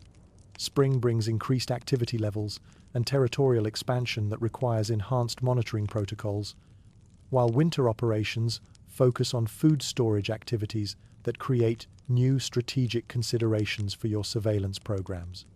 Squirrel behavioral patterns reveal a sophisticated organizational structure that suggests these creatures operate according to strategic principles that mirror your own territorial management approaches, though their aerial mobility provides them with capabilities that create ongoing operational challenges for ground-based surveillance operations.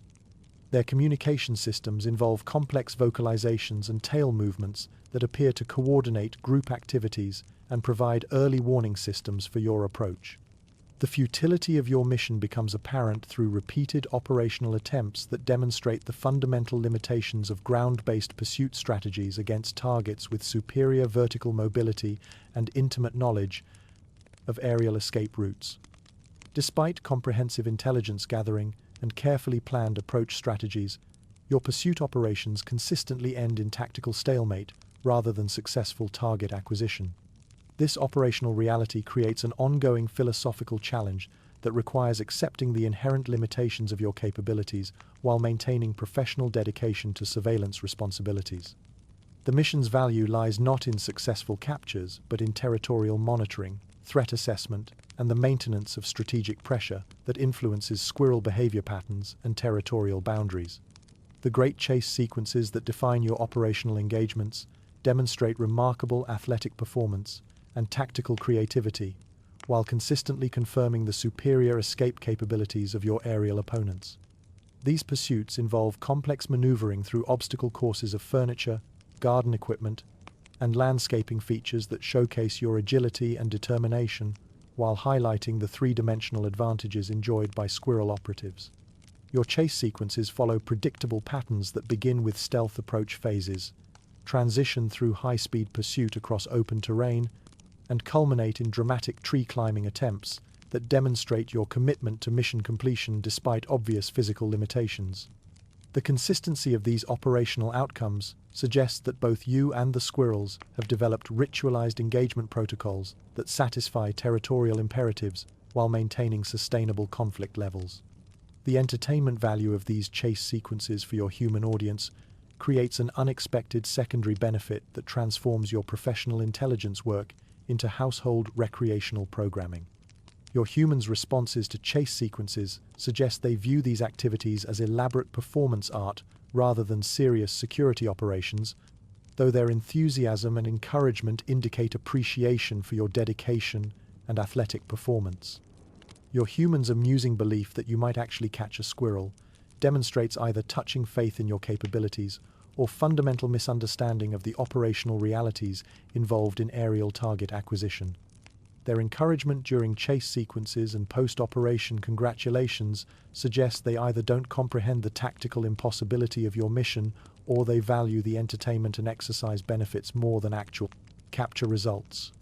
This human perspective on your squirrel surveillance activities creates an interesting dynamic where your professional security work doubles as recreational programming that enhances household morale while maintaining important territorial boundaries.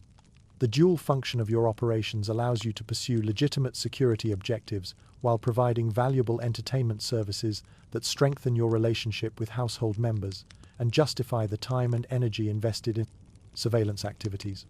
Your circle of acquaintances expands systematically to include regular dog park attendees, neighborhood dogs encountered during daily walks, and the occasional cat who tolerates your existence with varying degrees of patience and disdain. This social network development transforms you from a household-focused individual into something of a local personality with recognized status and established relationships throughout your broader community. The dog park social hierarchy reveals itself as a complex organizational structure that operates according to unwritten rules governing interaction protocols, territorial boundaries, and resource allocation that require careful study and diplomatic navigation. Your place within this hierarchy depends on factors including size, confidence, play style, and the crucial political consideration of your humans' relationships with other dog owners in the park community. Understanding your position in the dog park hierarchy requires ongoing assessment of social dynamics that change based on which dogs are present, seasonal attendance patterns, and the evolving relationships between regular attendees. Your status fluctuates between respected member and casual participant, depending on the composition of the daily dog population and your performance in various social and recreational activities that demonstrate competence and compatibility. The social hierarchy also includes informal leadership roles that rotate among dogs with particular skills or personality traits that make them valuable for organizing group activities, mediating conflicts, or setting behavioral standards that influence the overall park atmosphere. Your contribution to this leadership structure involves maintaining reliable, friendly behavior, demonstrating good play etiquette, and serving as a positive example for less experienced park attendees. Developing lasting friendships based on compatible playstyles requires identifying dogs whose energy levels, interaction preferences, and social approaches align with your own recreational and social needs. These friendships transcend casual park encounters to become anticipated relationships that enhance your park experience while providing reliable social partners for various activities and mutual support during challenging social situations. Your closest park friendships develop with dogs who share your appreciation for moderate intensity play that balances physical activity with social interaction, avoiding both the overwhelming enthusiasm of hyperactive players and the minimal engagement of dogs who prefer solitary park experiences. These compatible partners understand the importance of taking breaks, respecting personal space, and maintaining play activities that remain fun rather than competitive or stressful. The maintenance of these friendships requires ongoing attention to relationship dynamics, including recognizing when friends need space, offering support during difficult interactions with other dogs, and coordinating play activities that accommodate different energy levels and physical capabilities. Successful dog park friendships also involve understanding seasonal changes in attendance patterns and maintaining connections despite irregular meeting schedules.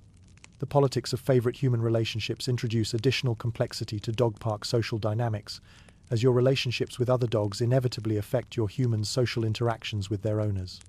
Popular, well-behaved dogs create social advantages for their humans, while problematic dogs can create awkward situations that affect your human's comfort level and continued park attendance. Managing your reputation as a good dog requires consistent demonstration of appropriate social behavior, reliable recall responses when your humans call, and the kind of positive interaction style that makes other dog owners comfortable with their pets playing with you. This reputation management involves avoiding problematic behaviors like excessive dominance displays, resource guarding, or persistent harassment of dogs who prefer minimal social interaction. Your good dog status also depends on your responsiveness to human oversight, your ability to disengage from problematic situations before they escalate, and your contribution to the overall positive atmosphere that makes the dog park an enjoyable experience for both dogs and humans. This reputation becomes a valuable social asset that ensures continued access to park privileges and maintains your human's confidence in your social competence.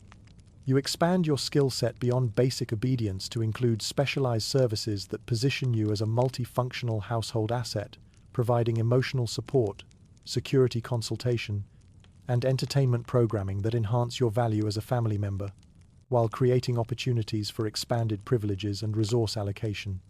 Becoming an expert in human emotional states requires developing sophisticated observation skills that allow you to detect subtle changes in facial expressions, body language, vocal patterns, and behavioral indicators that signal different emotional conditions requiring different support strategies. This expertise enables you to provide appropriate responses that enhance human well-being while positioning yourself as an essential household resource. Your emotional intelligence training involves learning to distinguish between temporary mood fluctuations that require brief attention and more serious emotional states that benefit from extended support programs. Happy humans need companionship that enhances their positive mood without overwhelming them, while sad humans require gentle comfort that provides emotional support without demanding reciprocal attention they may not be capable of providing. Stressed humans present particular challenges that require careful assessment of whether they need calming presence, distraction activities, or respectful space that allows them to process their stress without additional social obligations. Your ability to provide appropriate emotional support for different human states makes you valuable for household morale management while strengthening your relationships with family members.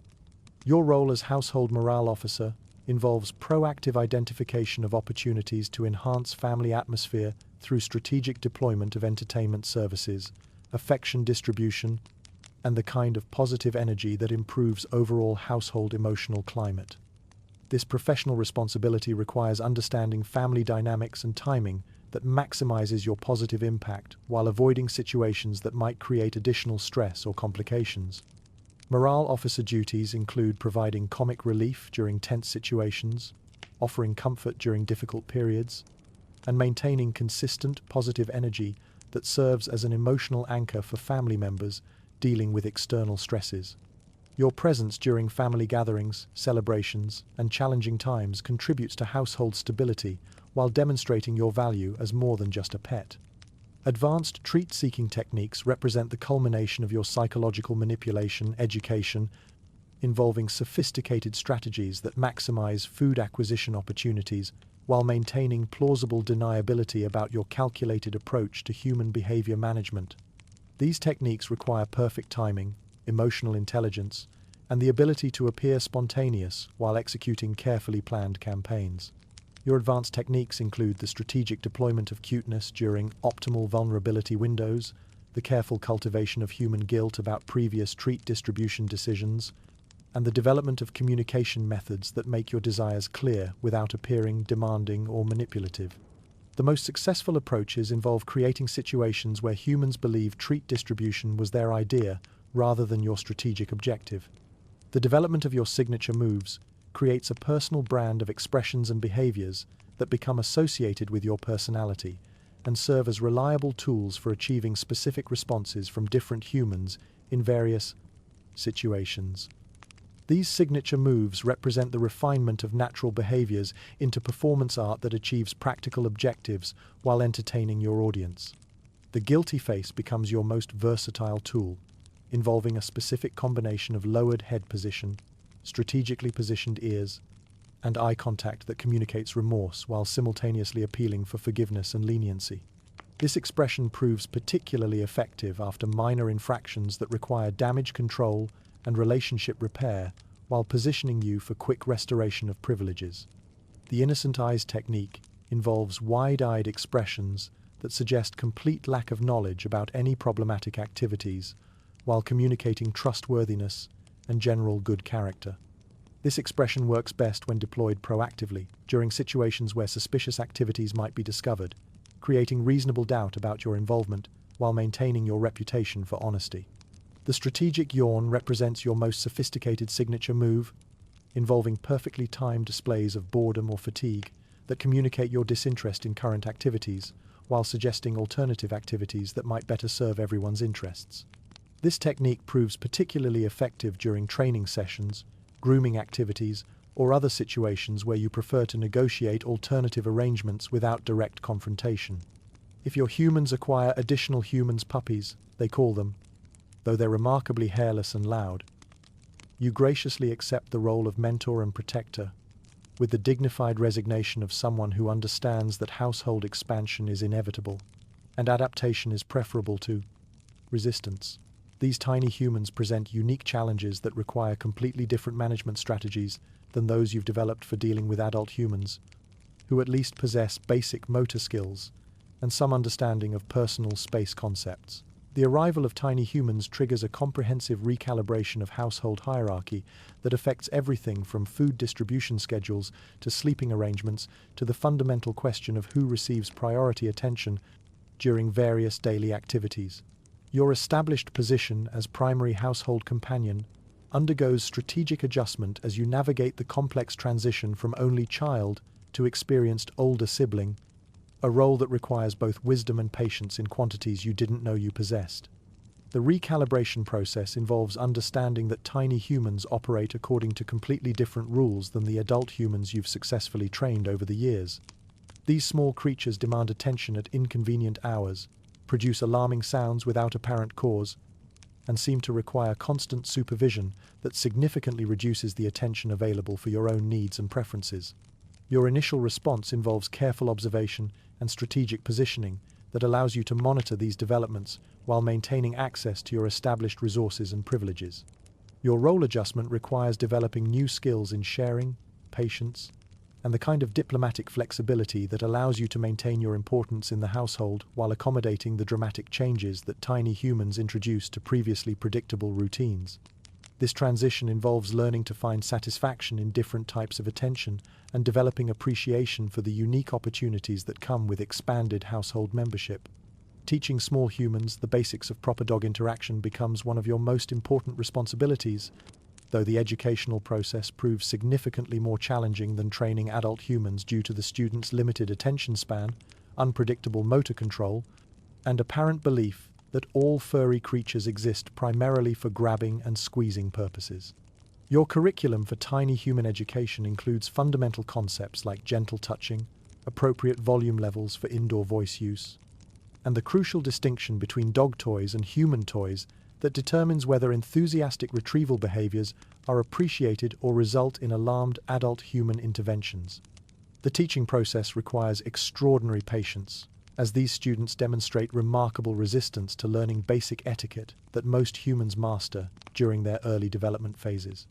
The gentle touching lessons involve repeated demonstrations of appropriate petting techniques, though tiny humans seem to prefer grabbing strategies that suggest they've confused dogs with stuffed animals or other inanimate objects that tolerate aggressive handling. Your teaching methods involve strategic repositioning that rewards proper behavior while avoiding situations that might result in accidental harm to either party. Volume control education becomes particularly important as tiny humans possess vocal capabilities that exceed their understanding of appropriate indoor noise levels. Your role involves modeling calm behavior while providing positive examples of quiet interaction techniques that don't trigger the alarming sound levels that seem to be these creatures' default communication method. Your evolving relationship with adult humans requires understanding that their attention and energy become divided among multiple household members, requiring you to develop more sophisticated strategies for maintaining your importance, while demonstrating flexibility about sharing resources and attention that were previously exclusively yours. This evolution involves appreciating different types of interaction and finding satisfaction in your role as stable, reliable household member during a period of significant change and adjustment. The adult human's gratitude for your patience and assistance with tiny human management creates opportunities for enhanced status and special privileges that recognize your contribution to household harmony during challenging transition periods. Your demonstrated maturity and helpfulness establish you as an essential family member whose presence makes difficult situations more manageable for everyone involved. The wisdom of knowing when to be patient and when to relocate to a quieter room becomes crucial for maintaining your sanity and positive attitude during the adjustment period when tiny humans are learning basic household behavior. This wisdom involves developing sophisticated assessment skills that help you distinguish between situations that benefit from your continued presence and times when strategic retreat serves everyone's interests better. Your retreat strategies involve identifying quiet spaces that provide respite from tiny human activities while maintaining accessibility for times when your presence might be helpful or when interesting developments warrant your attention. These retreat locations become essential for recharging your patience levels and maintaining the emotional equilibrium necessary for continued positive interaction with all household members. Your confidence and accumulated expertise lead to a broader definition of your domain that extends beyond your immediate household to encompass the entire neighborhood, transforming you from a house-focused security consultant into a community-wide surveillance specialist who takes local watchdog responsibilities seriously. This territorial expansion reflects your growing understanding of your role in the broader ecosystem of neighborhood safety and your commitment to maintaining appropriate standards throughout your expanded area of influence. Morning patrol routes undergo systematic optimization as your territorial responsibilities expand to include comprehensive neighborhood surveillance that ensures proper security standards throughout your extended domain. These patrol routes require careful planning that balances thoroughness with efficiency while accounting for weather conditions, seasonal changes in neighborhood activity patterns, and the varying schedules of residents whose activities you monitor for security purposes. Your optimized patrol system includes strategic checkpoints that provide optimal observation positions for monitoring key areas of neighborhood activity while maintaining efficient travel routes that maximize coverage without excessive energy expenditure. These checkpoints include locations that offer good sightlines for vehicle traffic monitoring, pedestrian activity assessment, and the crucial surveillance of delivery personnel, whose regular presence requires ongoing security evaluation. The patrol optimization process involves seasonal adjustments that account for changes in daylight hours, weather conditions, and neighborhood activity patterns that affect both your surveillance needs and your comfort during extended outdoor operations. Summer patrols require early morning timing that avoids peak heat periods, while winter operations focus on efficient route planning that minimizes cold weather exposure while maintaining comprehensive security coverage. Maintaining relationships with territorial neighbors requires diplomatic skills that balance your security responsibilities with the need for peaceful coexistence and mutual respect among community members. These relationships involve both human and canine neighbors whose own territorial claims must be acknowledged while maintaining appropriate boundaries that protect your authority within your designated surveillance area. Your neighbor relationship management involves understanding the territorial boundaries and behavioral patterns of other dogs in your area, developing communication protocols that prevent conflicts, while maintaining clear authority structures that support neighborhood stability. These relationships require ongoing negotiation and occasional territorial reminders that ensure continued respect for established boundaries while avoiding escalations that might disrupt community harmony. Human-neighbor relationships involve demonstrating your value as a community security asset while respecting their property boundaries and avoiding behaviors that might be interpreted as territorial overreach. Your approach involves friendly but professional interactions that establish your presence as a positive community feature while maintaining the authority necessary for effective security operations. The mailman situation evolves into an ongoing diplomatic challenge that requires balancing your legitimate security concerns with the practical reality that mail delivery represents an authorized and necessary community service that benefits all residents. This challenge involves developing response protocols that demonstrate appropriate vigilance while avoiding interference with legitimate postal operations. Your mailman relationship management involves establishing communication patterns that express your awareness of postal activities while demonstrating acceptance of authorized delivery operations. This requires developing sophisticated threat assessment capabilities that distinguish between legitimate postal personnel and potential security concerns that warrant different response levels. Understanding property lines becomes crucial for maintaining effective territorial management while avoiding conflicts that might arise from overextending your authority into areas that belong to other households or community members. This understanding involves recognizing the difference between areas where you have legitimate security responsibilities, areas where you provide courtesy surveillance, and areas where your presence might be considered territorial overreach. Your property line comprehension includes practical considerations about what you can get away with in terms of territorial expansion, while maintaining positive community relationships and avoiding conflicts that might limit your property line forward operational effectiveness. This involves understanding both legal boundaries and social boundaries that determine where your activities are welcomed versus where they might create diplomatic complications. You reach the height of your powers through the accumulation of years of experience, careful observation, and the development of sophisticated skills that establish you as a master of domestic life management with capabilities that occasionally surpass those of your human household members in specific areas of expertise. This peak performance period represents the culmination of your learning and adaptation processes, resulting in abilities that demonstrate remarkable intelligence and environmental awareness.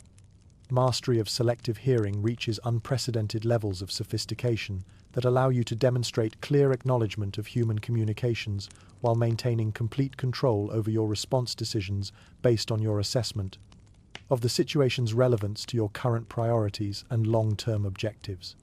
This selective hearing mastery involves precise calibration that avoids appearing completely deaf while preserving your autonomy regarding compliance with suggestions that may not align with your professional judgment.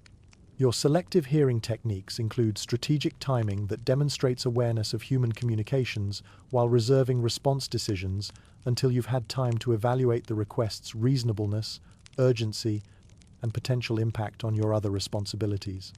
This approach allows you to maintain cooperative relationships while protecting your independence and professional discretion regarding activity prioritization. Advanced food acquisition strategies represent the pinnacle of your psychological manipulation. Education, involving multi-stage campaigns that coordinate timing, positioning, emotional manipulation, and strategic partnership development to maximize food access opportunities while maintaining plausible deniability about your calculated approach to resource management. Your advanced strategies include the ability to detect treat opening from 3 rooms away, a skill that involves sophisticated auditory discrimination that allows you to distinguish between different types of food packaging and assess the likelihood that opened packages will result in sharing opportunities. This detection capability provides crucial early warning that enables optimal positioning for treat acquisition campaigns. The prediction of human behavior reaches startling accuracy levels that allow you to anticipate their actions, needs, and decision patterns with reliability that sometimes surprises even your humans, who may not realize how predictable their routines and responses have become to someone who has dedicated years to studying their behavioral patterns and emotional triggers. Your behavioral prediction capabilities include understanding seasonal patterns in human activity, recognizing the early signs of different emotional states that require different management approaches, and anticipating routine changes that might affect your own schedule and resource access. This predictive ability allows you to position yourself optimally for various opportunities while avoiding situations that might result in unwanted activities like baths or veterinary visits. Weather prediction abilities develop to levels that surpass local meteorologists through the combination of sensory awareness, atmospheric pressure, sensitivity, and pattern recognition that allows you to detect incoming weather changes before they become apparent through conventional forecasting methods. Your weather prediction accuracy becomes particularly valuable for planning outdoor activities and preparing for weather-related changes in household routines. Your meteorological skills include detecting approaching storms before they appear on weather radar, predicting temperature changes that affect optimal positioning and activity planning, and sensing atmospheric conditions that influence both your comfort levels and your humans' likely activity decisions. This weather awareness allows you to make informed decisions about outdoor time and indoor positioning that maximize your comfort while demonstrating impressive environmental intelligence. The art of looking busy when humans want you to do something boring represents the culmination of your diplomatic skills, involving the ability to appear engaged in important activities that justify your unavailability for less interesting human projects, while maintaining the appearance of being a productive and responsible household member. Your busy-looking techniques include strategic positioning near important household areas that suggest security monitoring responsibilities, the adoption of alert postures that indicate vigilant attention to potential developments, and the performance of meaningful-looking activities that communicate your current engagement in essential tasks that shouldn't be interrupted for routine or boring human requests. This skill requires sophisticated timing and situational awareness that allows you to deploy busy-looking behaviors when humans appear to be considering requests for your participation in activities like grooming, training sessions, or other obligations that may not align with your current priorities or energy levels, while maintaining your reputation as a cooperative and responsible household member. You discover that lying in sunny spots and observing the world isn't laziness, it's philosophy, a sophisticated form of intellectual engagement that transforms everyday moments into opportunities for deep reflection and environmental analysis. Your reduced energy levels, rather than representing limitations, become an invitation to perfect the art of strategic conservation that maximizes the quality of your remaining activities while developing a more nuanced understanding of what truly matters in a well-lived life. This philosophical evolution begins gradually, as you notice that the frantic pace of your younger years no longer holds the same appeal or necessity. The constant need to investigate every sound, chase every moving object, or claim every available resource gives way to a more selective approach that values quality over quantity and mindful engagement over reflexive action. You begin to understand that wisdom involves knowing when to act and when to simply observe, when to engage and when to conserve your energy for truly important moments. The transition from active hunting to supervisory squirrel watching represents perhaps the most significant shift in your professional responsibilities, transforming your role from field operative to strategic consultant who provides oversight and guidance while allowing younger, more energetic operatives to handle the physical demands of territorial security. This transition requires adjusting your identity from active participant to experienced advisor whose value lies in knowledge, judgment, and strategic thinking rather than athletic performance. Your supervisory squirrel watching involves positioning yourself in comfortable observation points that provide optimal surveillance capabilities while requiring minimal physical effort. The sunny spot by the window becomes your command center, offering comprehensive backyard monitoring with climate-controlled comfort and easy access to food and water resources. From this strategic position, you maintain awareness of all squirrel activities while conserving energy for truly important security situations that might require your direct intervention. The evolution to supervisory status doesn't diminish your authority or importance, it enhances them by demonstrating your accumulated expertise and strategic thinking capabilities. Younger dogs who attempt squirrel operations in your territory benefit from your guidance and occasionally from your intervention when their enthusiasm exceeds their tactical judgment. Your role becomes that of mentor and advisor whose experience prevents costly mistakes and ensures optimal resource allocation for security operations. Developing preferences for premium napping locations becomes both an art and a science that reflects your growing understanding of comfort, optimization, and environmental awareness.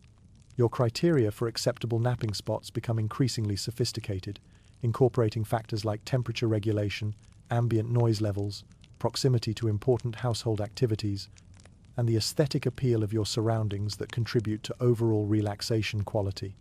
The premium napping location research process involves systematic evaluation of potential sites based on both seasonal and daily variables that affect comfort levels throughout different time periods. Your preferred spots adapt to changing light patterns, temperature fluctuations, and household activity schedules that influence both your comfort and your ability to maintain awareness of important developments while resting. Your premium location preferences also reflect a growing appreciation for beauty and tranquility that transcends purely functional considerations. The spot where afternoon sunlight creates the perfect warming effect while gentle breezes provide cooling balance becomes more than just a comfortable place to rest. It becomes a sanctuary that enhances your overall quality of life and provides the peaceful environment necessary for contemplative activities. The wisdom of choosing your battles, both literal and metaphorical, represents one of the most important lessons of your mature years. As you develop the discrimination necessary to identify which conflicts warrant your energy and attention versus those that can be safely ignored or delegated to others. This wisdom extends beyond territorial disputes to include household negotiations, resource allocation decisions, and the complex social dynamics that govern daily life in a multi-species household. Literal battles become fewer with age, and the wisdom lies in knowing which ones to engage in. Not every boundary intrusion requires full confrontation.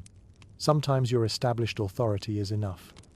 The neighbor dog testing limits may only need strategic observation, not conflict. You save your energy for true threats, not distractions. Metaphorical battles shift too. The daily squabbles over food, sleep spots, or routines that once felt critical now pale in comparison to harmony and conserving strength. You learn to pick your battles, letting go of petty conflicts to focus on what truly matters. Maturity means knowing which hills are worth dying on and which ones aren't. As you age, your teaching evolves. Instead of hands-on correction, you lead by example. Younger dogs learn by watching your calm responses, your mealtime patience, your territorial diplomacy. This mentor-style influence lets your wisdom ripple outward while conserving energy. Even your movements change. What was once enthusiastic and clumsy becomes deliberate and dignified. You move with purpose, aware of your limits, yet commanding respect. Navigating stairs becomes less a sprint and more a meditation. Each step, a conscious, graceful act that honors both your capability and your caution. Vocalizations, too, become tools of wisdom. Groans and sighs aren't mere noise, but a sophisticated system of communication. A soft sigh of contentment, a pronounced groan of displeasure, a dramatic one when truly uncomfortable. They inform your humans of your state without requiring action, just presence. You accept help now, with dignity.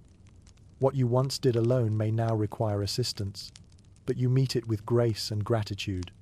There's no shame in needing others. There's strength in the connection it builds. Maturity transforms dependence into intimacy and collaboration. Perhaps one of your greatest skills is the art of appearing wise while simply being tired. A thoughtful posture, a pensive stare, these become your trademarks. You learn to rest while maintaining your status as household philosopher, blending contemplation with comfort. Priorities shift. Catching that squirrel, winning every game, or always reaching the door first no longer matter as much as quality time with loved ones. You discover that letting go of minor disputes liberates you. Not every patch of carpet is worth defending. What matters more is a warm place by the kitchen or a quiet corner for rest. Your strategy sharpens. You defend what affects your well-being and let go of what doesn't. This selective focus strengthens your authority by proving that wisdom isn't about control, it's about knowing what's truly important. Even your tastes evolve.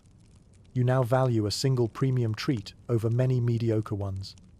The joy of flavor, the moment of connection, the shared experience, these bring more satisfaction than quantity ever could. It's about depth, not volume. A perfect belly rub becomes less a reward and more a symbol of trust, connection, and simple joy. It reminds you that the deepest satisfactions are often the smallest, shared quietly with those you love. You no longer need to be the center of attention. Confidence allows you to step back, observe, and enjoy peace without seeking the spotlight. True power comes not from noise or speed, but from calm presence, wise restraint, and steady love. When the inevitable puppy arrives bounding with energy and no regard for household order, you accept your new role as the seasoned elder. You claim sacred ground. Your sunny sleeping spot remains non-negotiable. Your teaching shifts to withering glances and strategic silence, conveying volumes with a single look. You demonstrate advanced human manipulation, the perfect head tilt, precise kitchen positioning, and the art of selective hearing. You stay available for genuine questions, but filter out energy-draining chaos. Sharing treat-hiding secrets becomes your legacy, passed on only after the puppy shows basic competence. These sacred tips about dropped snacks, seasonal food patterns, and optimal begging spots cement your role as wise mentor. Beyond your household, you become a local institution.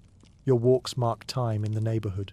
Children greet you like a beloved figure, and your calm presence brings comfort and continuity. You now represent dogs everywhere. Your behavior sets a standard for canine diplomacy, shaping how humans perceive the species. You spend more time in deep contemplation disguised as naps. You ponder great mysteries. Why do humans throw balls only to want them back? Why does some garbage have such allure? And the eternal question, why do cats exist? Your wisdom deepens in stillness. Your legacy built not on noise, but on thoughtful observation and a life fully, gently lived. You gracefully transition from active participant to beloved observer, understanding that your presence and wisdom have become more valuable than your ability to fetch sticks or chase squirrels with the exhausting enthusiasm of your younger years. This evolution feels natural rather than forced, like settling into a comfortable chair that fits perfectly after years of searching for the right position. The evolution from player to coach in household activities allows you to contribute meaningfully without the physical demands that once defined your participation. You supervise treat distribution protocols, monitor security procedures, and provide strategic guidance for younger household members who benefit from your accumulated expertise. Your coaching involves subtle positioning and meaningful looks that communicate important information without requiring energetic demonstration. Learning to delegate younger dog responsibilities to actual younger dogs represents both practical wisdom and generous mentorship. The puppy can handle the exhausting work of alerting humans to every delivery truck, investigating suspicious yard sounds, and providing enthusiastic greetings for returning family members. You reserve your energy for situations that truly require experienced judgment and measured response. Finding satisfaction in supervisory roles requires adjusting your identity from hands-on manager to strategic consultant whose influence shapes outcomes through wisdom rather than direct action. This transition proves surprisingly fulfilling as you discover that guidance and presence often accomplish more than energetic intervention, and that your approval has become a valuable resource that younger dogs actively seek. The wisdom of conserving energy for truly important moments becomes a cornerstone of your mature approach to daily life. You learn to distinguish between situations that benefit from your immediate attention and those that can be safely monitored from a comfortable distance. This selective engagement ensures you remain available for genuinely significant events while maintaining the energy levels necessary for optimal performance when your expertise is truly needed. Your influence extends far beyond your immediate pack, shaping how humans give treats, set boundaries, and interact with dogs. Through quiet leadership, you've trained humans in proper reward timing and quality standards, while mentoring younger dogs in the art of selective obedience, teaching them to assess human requests strategically. Your territorial management has improved neighborhood safety for all dogs, establishing visitor protocols and peaceful coexistence norms. Even your research into optimal napping spots balancing temperature, comfort, and visibility will benefit future generations. From your favorite sunlit window, you observe the household with quiet satisfaction. Each routine, each boundary, each training moment reflects a legacy of thoughtful living and dignified presence. Watching new puppies stumble where you once did reminds you that growth takes time and guidance. In the end, you realize that a well-lived life is built not from grand gestures, but from ordinary days handled with grace, wisdom, and love. You settle into your favorite spot one afternoon, the sunbeam hitting just right, the house quiet except for the familiar sounds of your humans going about their perfectly trained routines. The squirrels in the backyard continue their eternal drama, but you've made your peace with their uncatchable nature. Your breathing slows to match the rhythm of the house itself, predictable, comfortable, home. You reflect on a life that others might call boring, but that you know was filled with small victories, daily adventures, and the profound satisfaction of being exactly who you were meant to be. You close your eyes for what might be the last time, or might just be another nap. You've never been good with temporal distinctions. Either way, you're content. You've lived a magnificently boring life, which is to say, you've lived exactly the life a dog should live, full of naps, treats, loyal friendships, and the occasional successful intimidation of postal workers. If that's boring, then boring is severely underrated.